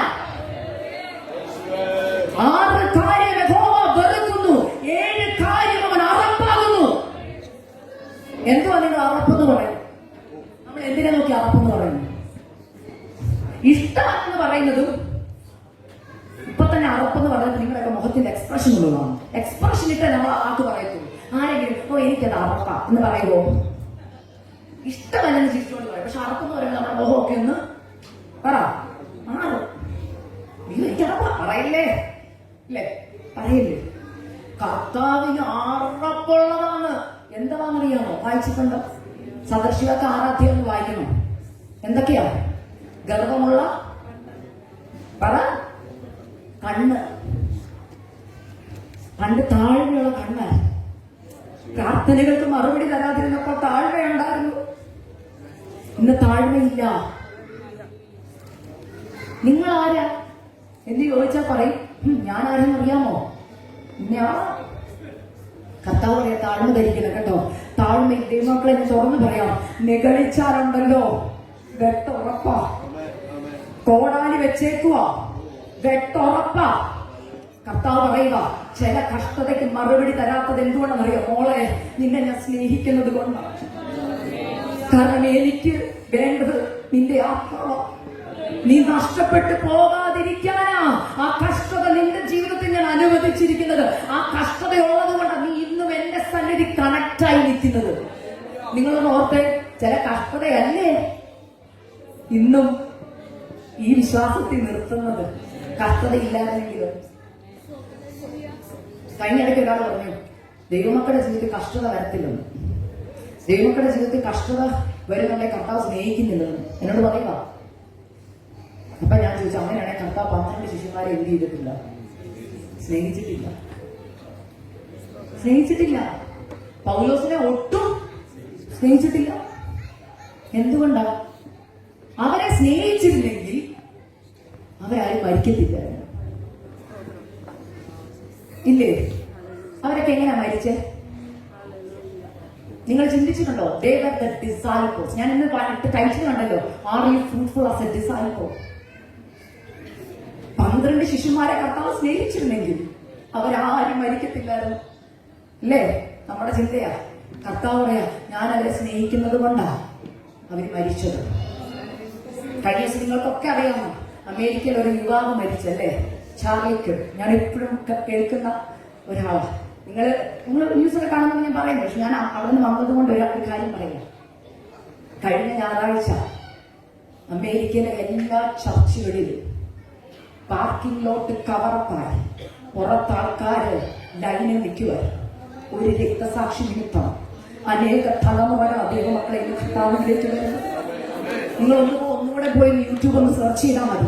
ഞങ്ങളുടെയൊക്കെ ഫ്ലോറിഡയിൽ ഇംഗ്ലീഷ് ചർച്ചിലൊക്കെ മൊത്തം ആൾക്കാരായിരുന്നു. ഞങ്ങൾ ജീവിതത്തിൽ കണ്ടിട്ടില്ല ഇത്രയും ആൾക്കാര്. നോക്കിയപ്പോ യുവാക്കളാ, യുവതികളാ വരുന്നത്. എന്താണെന്നറിയോ? ഒരുവൻ രക്തസാക്ഷിയായതാ. ഈ നമ്മളോ ഞാൻ ലോകം പറയും അവനത് കേട്ടോ. ചിലർക്ക് നിലപാടുകൾ ഇഷ്ടമല്ല. പക്ഷെ നിലപാടല്ല ഞാൻ പറയുന്നത്. അവൻ വിളിച്ചു പറഞ്ഞ സത്യമാണ്. സത്യം പറഞ്ഞിട്ട് മരിക്കേണ്ടി വന്നാലും ആദ്യമുള്ളതാണ്. സത്യം പറഞ്ഞിട്ട് സത്യം ചെയ്തിട്ട് ജോലി പോയാൽ കർത്താവ് ഉത്തരവാദിയാണ്. പക്ഷെ നമ്മുടെ എല്ലായിടയിലും ഭയം കൂടിയിട്ടുണ്ട്. എന്താണെന്നറിയോ? കർത്താവിന് എന്തെങ്കിലും ചെയ്യാൻ പേടിയാണ്. പെട്ടെന്ന് പോവാം. ന്യൂട്രീഷൻ ഡെഫിഷ്യൻസി അടുത്തത് പ്രശ്നം. ഫലം കഴിക്കാൻ പറ്റത്തില്ല. ആവശ്യത്തിന് ന്യൂട്രീഷൻ കിട്ടുന്നില്ല. ഞാൻ അവിടെ നിൽക്കുന്നില്ല. ദൈവം എനിക്ക് തന്ന അടുത്ത ദൂരിലേക്ക് കിടക്കാം. ഈ ന്യൂട്രീഷൻ ഡെഫിഷ്യൻസി എന്ന് പറഞ്ഞാൽ അറിയോ, ദൈവവചന വായനയില്ല, വായനയുണ്ട്, മെഡിറ്റേഷൻ ഇല്ല. ഈ വായനയും മെഡിറ്റേഷനും തമ്മിൽ രണ്ടാ. കഴിഞ്ഞ 30 വർഷം ഞാനതാ ചെയ്തിട്ടുണ്ട്, വായിക്കുന്നത്. കാരണം ഞങ്ങളുടെ വീട്ടിലൊരു നിർബന്ധം ഉണ്ടായിരുന്നു, ബൈബിൾ വായിച്ച് പ്രാർത്ഥിച്ചില്ല ഭക്ഷണം തരത്തില്ലായിരുന്നു. അതുകൊണ്ട് ഞാൻ ബൈബിൾ വായിക്കുമായിരുന്നു. പിന്നെ ബൈബിൾ വായിക്കും എന്തിനാണെന്നറിയോ, ബൈബിൾ റെഫറൻസ് PYP. പിന്നെ ബൈബിൾ വായിക്കും എന്തിനാണെന്നറിയാമോ, ആരോടെങ്കിലും എനിക്ക് ഈ വചനമൊക്കെ പറഞ്ഞ് ഇപ്പം നമ്മളെ യാക്കോബാക്കിനാണ് അയക്കാനൊക്കെ വരുമ്പോൾ പ്രാർത്ഥിക്കാൻ, ഇതൊക്കെ വചനം വായിക്കുന്നു. എന്നാൽ വായിച്ച് എന്താണെന്ന് ഗ്രഹിച്ചിട്ടില്ലായിരുന്നു ഞാൻ. അങ്ങനെ ഗ്രഹിച്ചപ്പോ ഉണ്ടല്ലോ മാനസാന്തരം നടന്നു. മനസ്സിലായോ? എല്ലാവരും എഴുന്നേറ്റ് സഭയിലൊക്കെ പറഞ്ഞിട്ടുണ്ട്, എന്നെ സന്തോഷിപ്പിച്ച ഒരു വാക്യം വായിച്ചുകൊണ്ട് നമുക്ക് സന്തോഷമുള്ളതാണ് ഇഷ്ടം. എന്നാൽ ഞാൻ ഇവിടെ പോയി വായിക്കുന്ന ഒരു വാക്യമുണ്ട്. ഒരു ദിവസം ഒരാളെ വിളിച്ചു, സിസ്റ്റർ ഇങ്ങനെ എപ്പോഴും ഈ വാക്യം വായിക്കും. ഞാൻ പറഞ്ഞു, എന്നെ മാനസാന്തരപ്പെടുത്തിയ വാക്യം അത്. ഞാനത് പറഞ്ഞു കഴിയുമ്പോൾ പറയാം കേട്ടോ. അടുത്തതാണ് ഞാൻ മെയിനായിട്ട് സിസ്റ്റർ സമയമാകുമ്പോൾ എന്നൊന്ന് കാണിക്കണം. ഞാൻ ഇത് ദൂതൊന്ന് പെട്ടെന്ന് പറയാം, തീരാറായി, ലാസ്റ്റാ അവസാനത്തെ ഭാഗം. Disease and pest. എന്തുവാ ഈ ചില മരത്തേലും ചെടിയിലൊക്കെ നിങ്ങൾക്ക് ചില പ്രാണികളെ കണ്ടിട്ടുണ്ടോ? UK ഉണ്ടോ? ചില ചെടിയിലൊക്കെ അതിരുന്ന് എന്ത് ചെയ്യും? അതിനെ തിന്ന് കാർന്ന് തിന്നു. നല്ല വീട്ടുടയവൻ നന്നായിട്ട് കെയർ ചെയ്യുന്ന ആളെ എന്ത് ചെയ്യും? അതിനെ കളയും. ഇല്ലെങ്കിൽ എന്ത് ചെയ്യും? അതവിടെ നിൽക്കാതെ ഉള്ള പ്രയോജനമൊന്നും, എന്തിനു വേണ്ടി നട്ടാ പ്രയോജനമൊന്നും വരത്തില്ല. അടുത്ത സെഷനിൽ ഞാൻ ഇതിനെ കുറിച്ചും കൂടെ പറയാം. പക്ഷെ പെട്ടെന്ന് ഞാൻ പറഞ്ഞു നിർത്താം. നമ്മുടെ വിശ്വാസ സമൂഹത്തിന്റെ ഇടയിലുണ്ട് ഡിസീസ് ആൻഡ് പെസ്റ്റ്. പെട്ടെന്ന് വായിക്കാം. 1 പത്രോസ് 2:1-2 വാക്യങ്ങൾ. ഈ വചനമാണ് എന്നെ മാനസാന്തരപ്പെടുത്തിയ വാക്യം. 1 പത്രോസ് 2:1-2 വാക്യം. ആരെങ്കിലും വായിക്കണം? ആകയാൽ സകല ദുഷ്ടതയും എല്ലാ ചതിവും വ്യാജഭാവവും അസൂയയും എല്ലാ നുണയും നീക്കിക്കളഞ്ഞ് ഇപ്പോൾ ജനിച്ച ശിശുക്കളെ പോലെ രക്ഷയ്ക്കായി വളരുവാൻ വചനമെന്ന മായമില്ലാത്ത പാൽ കുടിപ്പാൻ വാഞ്ചിപ്പിക്കും. Thank you sister. ഈ വചന എന്നെ മാനസാന്തരപ്പെടുത്തി. അതുവരെ പത്രോസിന്റെ പുസ്തകത്തിൽ ഇങ്ങനെ ഒരു വാക്യം ഉണ്ടോ എന്ന് ചോദിച്ചാൽ ഉണ്ട്. പക്ഷെ അത് അക്സെപ്റ്റുള്ളതല്ല, അസൂയുള്ളതല്ല. എനിക്കറിയത്തില്ല എനിക്ക് അസൂയുണ്ടെന്ന്. ഞാൻ ദുഷ്ടയാണ്, എനിക്ക് അറിയത്തില്ല. ഇവിടെ പലർക്കും അത് അറിയത്തുമില്ല. അപ്പൊ ഞാൻ സിംറ്റംസ് പറഞ്ഞു തരാം. ഉള്ളവര് അങ്ങോട്ടും നോക്കണ്ട, ഇങ്ങോട്ടും നോക്കണ്ട, ഭർത്താവിനെയും കണ്ണു കാണിക്കണ്ട, അമ്മായിനെയും കണ്ണു കാണിക്കണ്ട, നിങ്ങൾക്ക് തന്നെയുള്ള ദൂതം. ഇന്ന് ആ ഡിസീസ് മാറ്റിയാൽ ഇവിടെ പറയുന്നുണ്ട്, വചനമെന്ന മായമില്ലാത്ത പാൽ കുടിച്ചാൽ എനിക്ക് അബ്സോർപ്ഷൻ നടക്കും, വളർച്ച നടക്കും, ഫ്രൂട്ട്ഫുൾ ആവും, കത്താവുന്ന പോകും. ആദ്യത്തെ ഭാഗം എന്തുവാ? എല്ലാ ദുഷ്ടതയും, സകല ദുഷ്ടത. ദൈവമക്കളുടെ ദുഷ്ടതയുണ്ടോ? നമ്മൾ സമ്മതിച്ചു കൊടുത്തിട്ട് വേണ്ടേ? എന്റെ മുമ്പിൽ ഞാൻ സമ്മതിച്ചില്ല കർത്താവ് പറഞ്ഞപ്പോ. ഇനി ഞാൻ അതിന്റെ പെട്ടെന്ന് പറയാം. ഞാൻ പ്രാർത്ഥനാമുറി ഇരുന്ന് പ്രാർത്ഥിക്കുക. ഞാൻ പറഞ്ഞു, എന്നെ തകർത്ത് പണിയുന്നൊരു സമയം. ഞാൻ കർത്താവിനോട് ചോദിച്ചു, അപ്പന്റെ കണ്ണിൽ കൂടെ എന്നെ നോക്കുമ്പോ എന്നെ എങ്ങനെ അപ്പ കാണുന്നേ? ഞാൻ ചോദിച്ച ചോദ്യം ഇതാ. എനിക്കൊന്നും അറിയാൻ ആഗ്രഹമുണ്ട്. അപ്പ എന്നെ നോക്കുമ്പോൾ അപ്പയുടെ മുമ്പിൽ ഞാൻ ആരാ? പ്രതീക്ഷ ഉത്തരം എന്താണെന്നറിയോ? വെള്ളങ്ങളെയൊക്കെ ഇട്ട് നല്ല ക്രൗണൊക്കെ വെച്ച് കർത്താവ് പറയും, മോളെ നീ എന്റെ പൊന്നോനെ, നീ എന്റെ പൊന്ന കേൾക്കാൻ റെഡിയായിട്ടിരുന്നപ്പോൾ കണ്ണടച്ച് പ്രാർത്ഥിച്ചപ്പോൾ ഞാൻ ഒരു ദർശനം കാണുന്നു. കർത്താവ് പറഞ്ഞു, ഇങ്ങനെയാണ് ഞാൻ നിന്നെ കാണുന്നത്. എന്തായാലും അറിയോ? നാട്ടിലെ ചാണകക്കുരി കണ്ടിട്ടുണ്ടോ ആരെങ്കിലും? കുറച്ച് പേരെ ചാണകക്കുരി കണ്ടിട്ടുള്ളൂ. ഇവിടെ അമ്മമാരൊക്കെ മക്കൾക്കൊന്ന് ഇംഗ്ലീഷ് പറഞ്ഞു കൊടുത്തേക്കണേ. എന്തോ ചാണകക്കുരി? നാട്ടിലെ ചാണകക്കുഴി പോലത്തെ ചേറും മണ്ണും അഴുക്കും കിടക്കുന്ന ഒരു കുഴി. ഈ കുഴിക്കകത്തുനിന്ന് ഒരാൾ എഴുന്നേറ്റ് വരിക. തല തൊട്ട് കാല് വരെ ചെളിയാ, ഫുള്ള് അഴുക്ക. കേറി വന്ന് ഫ്രണ്ട് നിൽക്കുക. എന്താ ചോദിച്ചത്? ആരാ മനസ്സിലായി? നമ്മൾ ആരാത്? കണ്ടവരപ്പല്ലേ? കർത്താവ് ഇതാണ്. അയ്യോ ഞാനോ? അയ്യോ ഞാൻ വിചാരിച്ച ക്രൗണൊക്കെ വെച്ച് നല്ല വെള്ള ഗൗണൊക്കെ ഇട്ട്. കർത്താവ് അത് നിന്റെ ചെക്ക് ലിസ്റ്റില്. എന്റെ അഗ്നിജ്വാലക്കത്തെ കണ്ണ് വെച്ച് നോക്കുമ്പോൾ ഇതാണ് എന്റെ ദേഹത്തെ പറ്റി പിടിച്ചിരിക്കുന്നു. എന്തൊക്കെയാണെന്നറിയോ? അഴുക്ക്, ചെളി. കർത്താവിന് വേണ്ടി എന്തെങ്കിലുമൊക്കെ ചെയ്യണമെന്ന് ആഗ്രഹമുണ്ട് എനിക്ക്, ഭയങ്കര ആഗ്രഹമാണ്. കർത്താവിന് വേണ്ടി കൊടുക്കണം, കർത്താവിന് വേണ്ടി പ്രസംഗിക്കണം, കർത്താവിന് വേണ്ടി ചെയ്യണം. കർത്താവ് പറഞ്ഞു എന്നോട് കയ്യിലോട്ട് നോക്കാൻ പറഞ്ഞു. ഞാൻ നോക്കിയപ്പോൾ കയ്യിലൊരു മനോഹരമായ ആപ്പിൾ ഇരിക്കുക. കർത്താവ് ഇങ്ങനെ തരുക എന്റെ കയ്യിലോട്ട്. എന്നിട്ട് പറഞ്ഞു ഇതാണ് നിന്നെ ഏൽപ്പിക്കുന്ന ശുശ്രൂഷ, ഇത് നീ കൊണ്ട് ആർക്കെങ്കിലും കൊടുക്കാൻ പറഞ്ഞു. ഗ്രേസ് സിസ്റ്ററോട് ചോദിക്കട്ടെ, ദേഹം മൊത്തം ചാണകമാണ്, കൈ നല്ല ആപ്പിളുണ്ട്, ഞാൻ കൊണ്ട് തന്നെ മേടിക്കുമോ? എന്താ മേടിക്കാത്തെ? ആപ്പിള് നല്ലതല്ലേ? അല്ലേ? കഴുകിയതാ, അതിനൊരു കുഴപ്പമില്ല. പക്ഷെ നിങ്ങൾ ആരും മേടിച്ച് കഴിക്കത്തില്ല. കാരണം എന്താ? ആളെ നോക്കും. ഇന്ന് പലരും പറയുന്ന ഒരു കാര്യമാണ്, എന്റെ ഹൃദയം കർത്താവ് അറിയുന്നുണ്ട്. കർത്താവ് ഹൃദയം അറിയുന്നോണ്ട് പറയുക ചാണകത്തിലാ കിടപ്പ്. ശുശ്രൂഷ ചെയ്യണമെന്ന് ഭയങ്കര ആഗ്രഹം, കർത്താവിന് വേണ്ടി ഓടണമെന്ന് ആഗ്രഹം. പക്ഷെ മുറുകെ പറ്റി നിൽക്കുന്ന ചിലതൊക്കെ ഉണ്ടെന്ന് ആദ്യം പോയി കഴുകൽ പ്രാപിച്ചിട്ട് വന്നാൽ കൈയിരിക്കുന്ന ശുശ്രൂഷ ദൈവം അത് ഉപയോഗിക്കും, അനേകർക്ക് ആശ്വാസമായി തീരും. ഇല്ലെങ്കിൽ എല്ലായിടത്തും റിജക്ഷൻ വരും. ഇത് കണ്ട അന്നാണ് ഞാൻ കരഞ്ഞത്, ജീവിതത്തിൽ വാവിട്ട് കരഞ്ഞു. ഞാൻ ചോദിച്ചു, അപ്പ ഞാൻ രക്ഷിക്കപ്പെട്ടതല്ലേ, ഞാൻ സ്നാനപ്പെട്ടതല്ലേ, സ്നാനപ്പെട്ടപ്പോ ഇതൊക്കെ കഴിയില്ലേ? കർത്താവ് പറഞ്ഞു സ്നാനപ്പെട്ടൊക്കെ കഴുകി, പിന്നെ ഒരു പോക്കല്ലായിരുന്നു നമ്മൾ പോയത്. ഞാൻ പറയാൻ പലവട്ടം വിളിച്ചപ്പോഴും എന്ത് ചെയ്തിട്ടില്ല, നിന്നിട്ടില്ല. നിനക്ക് നന്മ മതിയായിരുന്നു, നിനക്ക് പ്രാർത്ഥനയുടെ മറുപടി മതിയായിരുന്നു, ഇങ്ങനെ അങ്ങ് പോകുക. ഇപ്പോഴാ എനിക്ക് പിടിക്കാൻ സമയം കിട്ടിയത്, ഞാൻ നിനക്ക് ഒരു ചാൻസും കൂടെ തരുക. അതുകൊണ്ടാണ് എനിക്ക് ആ ചാൻസ് കിട്ടിയതുകൊണ്ടാണ് നിങ്ങളുടെ മുന്നിൽ നിൽക്കുന്നത്. This is my second chance. വെട്ടിയില്ല, വെട്ടാനത് കൊണ്ടാണ് നിന്നത്. ഇല്ലായിരുന്നു പണ്ട് വെട്ടിപ്പോയേനെ. എന്റെ അമ്മയുടെ കണ്ണുനീരുണ്ടായിരുന്നു, പ്രാർത്ഥനയുണ്ടായിരുന്നു. ചർച്ച വരുന്നത് കൊണ്ട് മക്കൾ മാനസാന്തരപ്പെട്ടെന്ന് മാതാപിതാക്കൾ വിചാരിക്കരുത് കേട്ടോ. ഉള്ളിന്റെ ഉള്ളിൽ മറഞ്ഞു കിടക്കുന്ന പാപമുണ്ട്, മറഞ്ഞു കിടക്കുന്ന പാപങ്ങൾ ഉള്ളവർ ഇതിനകത്തുണ്ട്. ഇന്ന് പരിശുദ്ധാത്മാവ് അത് വെളിപ്പെടുത്തുകയാണ്. ഇവിടെ പറഞ്ഞിരിക്കുന്ന ഡിസീസ് കണ്ടോ, എല്ലാ ദുഷ്ടതയുണ്ടോ? ഉണ്ട്.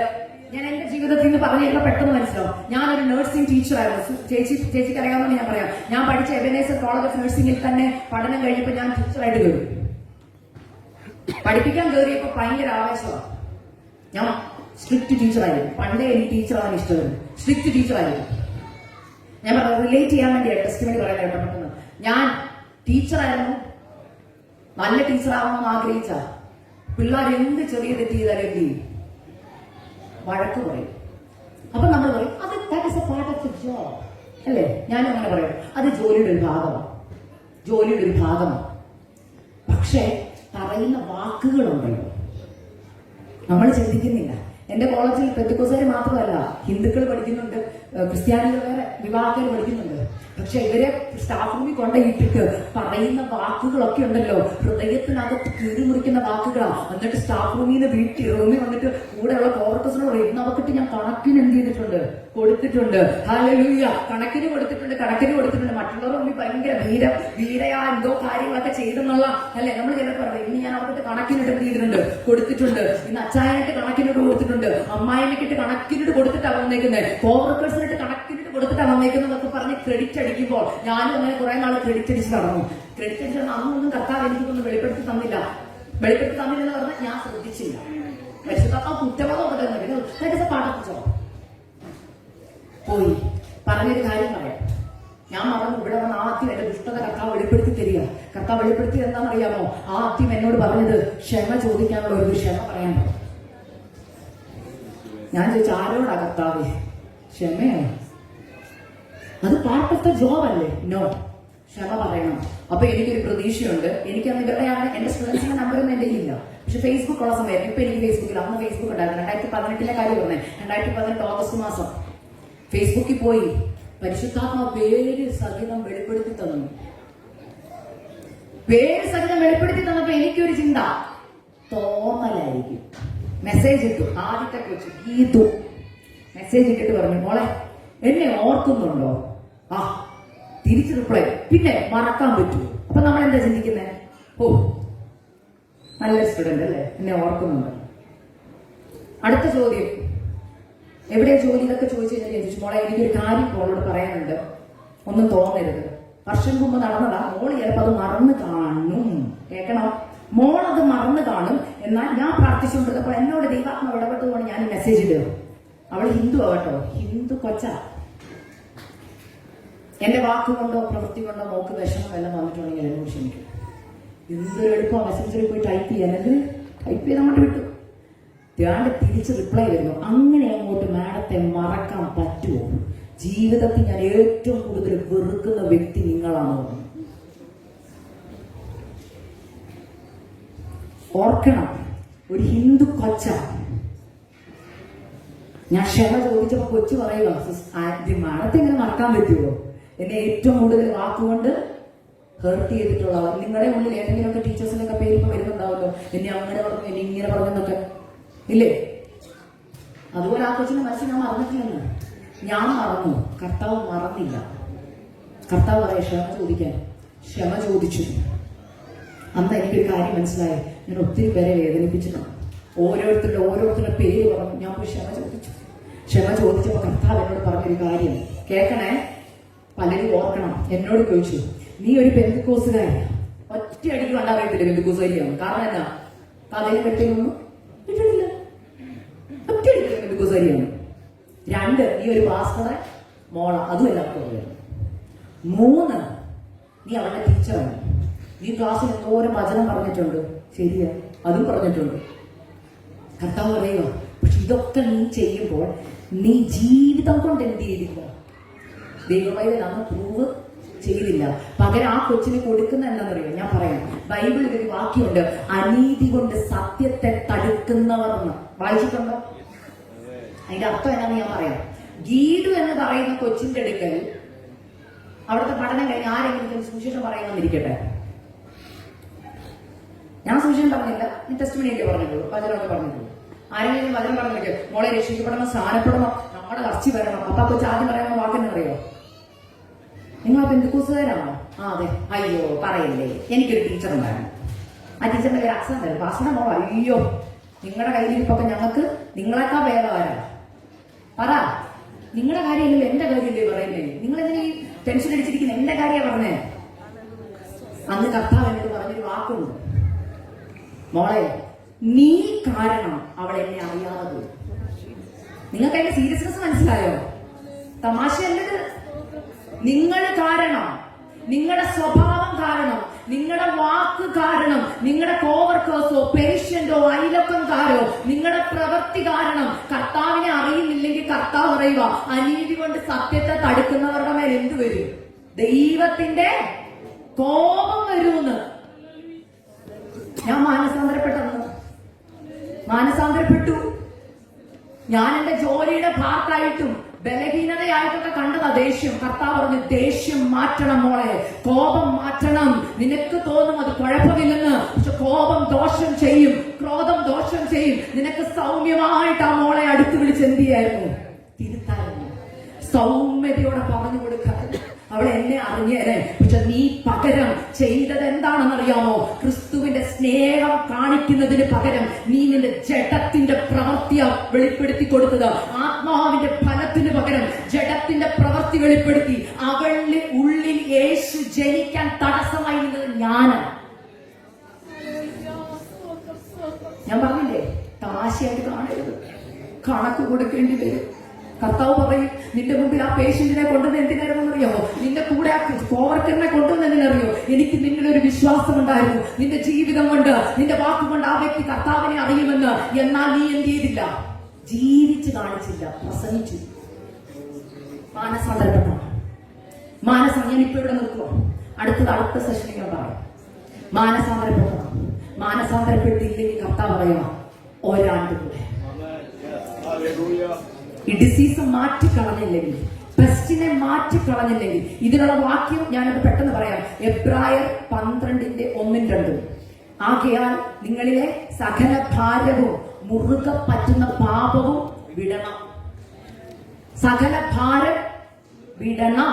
മുറുകെ പറ്റുന്ന പാപം വിടണം. വിട്ടില്ലെങ്കിൽ ഓട്ടം ഓടത്തുമില്ല, ബിരുദ് പ്രാപിക്കത്തുമില്ല, UK യുഗായുഗമായിട്ട് കഴിയാം. കർത്താവ് ഒന്ന് മണവാട്ടി സഭ കർത്താവിനോട് പോവും. നിങ്ങൾക്ക് എന്നും രാവിലത്തെ പോലെ ജോലിയൊക്കെ ചെയ്ത് സാലറിയൊക്കെ മേടിച്ച് ഇവിടെ കിടക്കാം. അന്ത്യക്രിസ്തു വരുമ്പോ അന്ത്യക്രിസ്തുവിനെയൊക്കെ കണ്ട് അല്ലെ, ഡെയിലി ന്യൂസ് ഒക്കെ വായിച്ച് കിടക്കാം. പക്ഷെ ഭയാനകമാ. കർത്താവ് ഒരിക്കലും ആഗ്രഹിക്കുന്നില്ല നിങ്ങളെ ഇവിടെ ഇട്ടിട്ട് പോകാൻ. എന്നെ ഈ ദേശത്ത് കൊണ്ടുവന്നത് ദൈവം നിങ്ങളെ സ്നേഹിക്കുന്നത് കൊണ്ട്. ദൈവം ആ മെസ്സേജ് എന്റെ കയ്യിൽ തന്നപ്പോ പറഞ്ഞൊരു വാക്കുണ്ട്, ദൈവം നിങ്ങളെ സ്നേഹിക്കുന്നു. ഇതിനകത്ത് ഇഷ്ടക്കേടുള്ളവരുണ്ട്, സാരമില്ല. ഇഷ്ടപ്പെടാത്തവരുണ്ട്, സാരമില്ല. I don't care. നിങ്ങളെ ദൈവം നാളെ ന്യായം വിധിക്കാൻ ന്യായം കൊണ്ട് നിർത്തത്തില്ലേ? ഓരോരുത്തരെ വിളിക്കുന്ന ദിവസം ഇത് കാണിക്കും സ്ക്രീനിൽ. കർത്താവ് ചോദിക്കും, ഞാൻ ഒരാളെ എന്റെ മെസ്സേജുമായിട്ട് വിട്ടായിരുന്നു, അന്നും നിന്റെ മാനസാന്തരത്തിന്റെ ദിവസമായിരുന്നു, പക്ഷെ നീ അത് പുറംകാലം കൊണ്ട് തട്ടിക്കളഞ്ഞെന്ന് പറയുമ്പോൾ ഉത്തരം കൊടുക്കാൻ നിങ്ങളുടെ കയ്യിലുണ്ടെങ്കിൽ രക്ഷപ്പെട്ടു. പക്ഷെ അന്ന് പറയാനൊന്നും കാണത്തില്ല. ഞാൻ പറഞ്ഞു മനസ്സിലായി. കർത്താവ് ഇനി എന്തുവാ നിങ്ങൾക്ക് വേണ്ടി ചെയ്തു തരേണ്ടത്? പട്ടിണിക്കാണോ നിങ്ങൾ? വീട്ടിൽ ദാരിദ്ര്യമാണോ? ആണെങ്കിലും ഞാൻ പറയുക, കർത്താവ് വന്നാ പോണം. അതിനായി ഇറങ്ങിയത്, അതിനായി എല്ലാം വിട്ടത്. മാനസാന്തരത്തിനൊത്തുള്ള ഫലം കായ്ച്ചില്ലെങ്കിൽ വെട്ടിക്കളയുക തന്നെ ചെയ്യും. ഈ ആണ്ട് 2025 തീരാൻ കേവലം കുറച്ച് മാസങ്ങളും ദിവസങ്ങളേ ഉള്ളൂ. ഇന്ന് ഈ സമയം എത്ര പേർ നിങ്ങളുടെ ഹൃദയങ്ങളെ കർത്താവിന്റെ സന്നിധിയിൽ സമർപ്പിക്കും? ഉച്ച കഴിഞ്ഞത്തെ സെഷനിൽ ദൈവവചനം പറയുമ്പോൾ ഞാൻ പറയാം, ഇതിനകത്ത് ആത്മാവിന്റെ ശക്തി ഇറങ്ങും, ഇതിനകത്ത് ചില രോഗികൾ സൗഖ്യമാകും. പക്ഷെ ആദ്യം നടക്കേണ്ടത് സർജറിയാ. ഇന്ന് നിങ്ങളുടെ ഉള്ളിലെ അശുദ്ധി മുഴുവൻ കർത്താവ് പുറത്തെടുക്കും.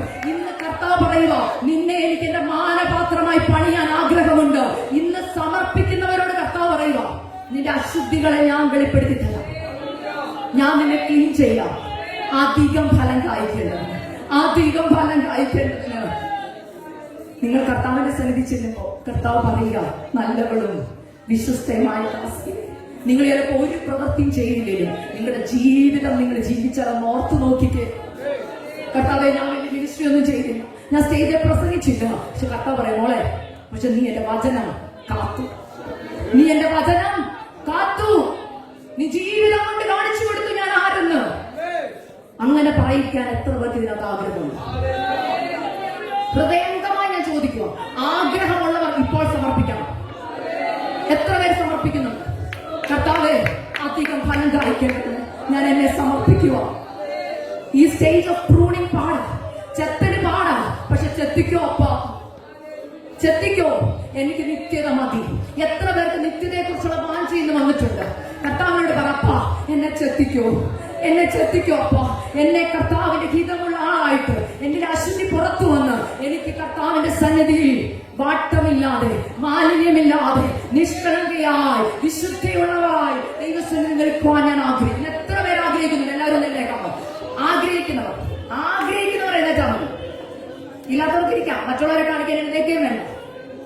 ആഗ്രഹിക്കുന്നവർ, ഒരു തരിയെങ്കിലും ഹൃദയത്തിൽ ആഗ്രഹമുണ്ട്, കർത്താവിനോട് ഉറപ്പാ ഞാൻ സമർപ്പിക്കുക. നിങ്ങളെ ചുറ്റുമുള്ള ആരെ നോക്കണ്ട, നിങ്ങളും കർത്താവും മാത്രമായിട്ടുള്ള നിങ്ങളെ തന്നെ ഇന്ന് ഡെഡിക്കേറ്റ് ചെയ്യാമോ? കർത്താവേ, എന്റെ ഉള്ളിൽ അശുദ്ധി ഉണ്ടപ്പാ. ഞാനൊരു ചെക്ക് ലിസ്റ്റ് ക്രിസ്ത്യനാണ്. ഞാൻ പലപ്പോഴും ചർച്ച വരുന്നത് എന്റെ സംതൃപ്തിക്കാം. അപ്പന്റെ ഹൃദയം ഞാൻ ചോദിച്ചിട്ടില്ല. അങ്ങിന്ന് വന്നാൽ എന്റെ പേര് ജീവപുസ്തകത്തിലുണ്ടോ? ദൈവമക്കളെ, എഴുതിയവരെ മായ്ച്ചു കളയാനും അധികാരമുണ്ട് കേട്ടോ. എന്നേക്കും അല്ല അത് എഴുതിയേക്കുന്നത്. വെളിപ്പാട് പുസ്തകത്തിൽ എഴുതിയിട്ടുണ്ട്, ജീവപുസ്തകത്തിൽ നിന്റെ പേര് ഞാൻ എന്ത് ചെയ്യത്തില്ല, മായ്ച്ച് കളയത്തില്ല. അപ്പൊ കളയാൻ നമുക്ക് കാണിച്ചു കൊടുക്കാം, മായ്ക്കണോ വെക്കണോ എന്ന്. നിങ്ങളുടെ പേര് ജീവപുസ്തകത്തിൽ ഉണ്ടെങ്കിൽ ധൈര്യത്തോടെ ഇരിക്കാം. ഇല്ല എങ്കിൽ ഇന്ന് മാനസാന്തരപ്പെട്ടോണം. അപ്പ എന്നെ എന്റെ സ്ഥാനത്ത് നിന്ന് മാറ്റും, ആദ്യ സ്നേഹത്തിലേക്ക് എന്നെ മടക്കിക്കൊണ്ടുവരും. യേശു എന്ന് കേൾക്കുമ്പോൾ, പ്രാണപ്രിയന്റെ പേര് കേൾക്കുമ്പോൾ ഉള്ളിന്റെ ഉള്ളിൽ സ്നേഹം വരുന്നില്ലെങ്കിൽ ഓർത്തോ, ശീതവാനുമല്ല ഉഷ്ണവാനുമല്ല, ശീതോഷ്ണവാനായിരിക്കുകയാ. കർത്താവ് പറയാ, ഉമ്മിണ് കളയുമെന്ന്. ആകയാൽ പരിശുദ്ധാത്മാവിൽ വീണ്ടും പറയുക, നിങ്ങളുടെ പേരുള്ള വാഗ്ദത്ത നിവൃത്തികൾ വെളിപ്പെടേണ്ടതിന് ഏറ്റവും വലിയ വാഗ്ദത്തം എന്ന് പറയുന്ന കർത്താവിന്റെ മടങ്ങി വരവാ. ആ മടങ്ങി വരവിന് വേണ്ടി നിങ്ങൾ ഓരോരുത്തരും നിങ്ങളെ ഏൽപ്പിച്ചു കൊടുത്തിട്ട്, അപ്പ നന്ദി അപ്പ, എന്നെ പണിതാട്ടെ. നിങ്ങൾ സമർപ്പിക്കുക.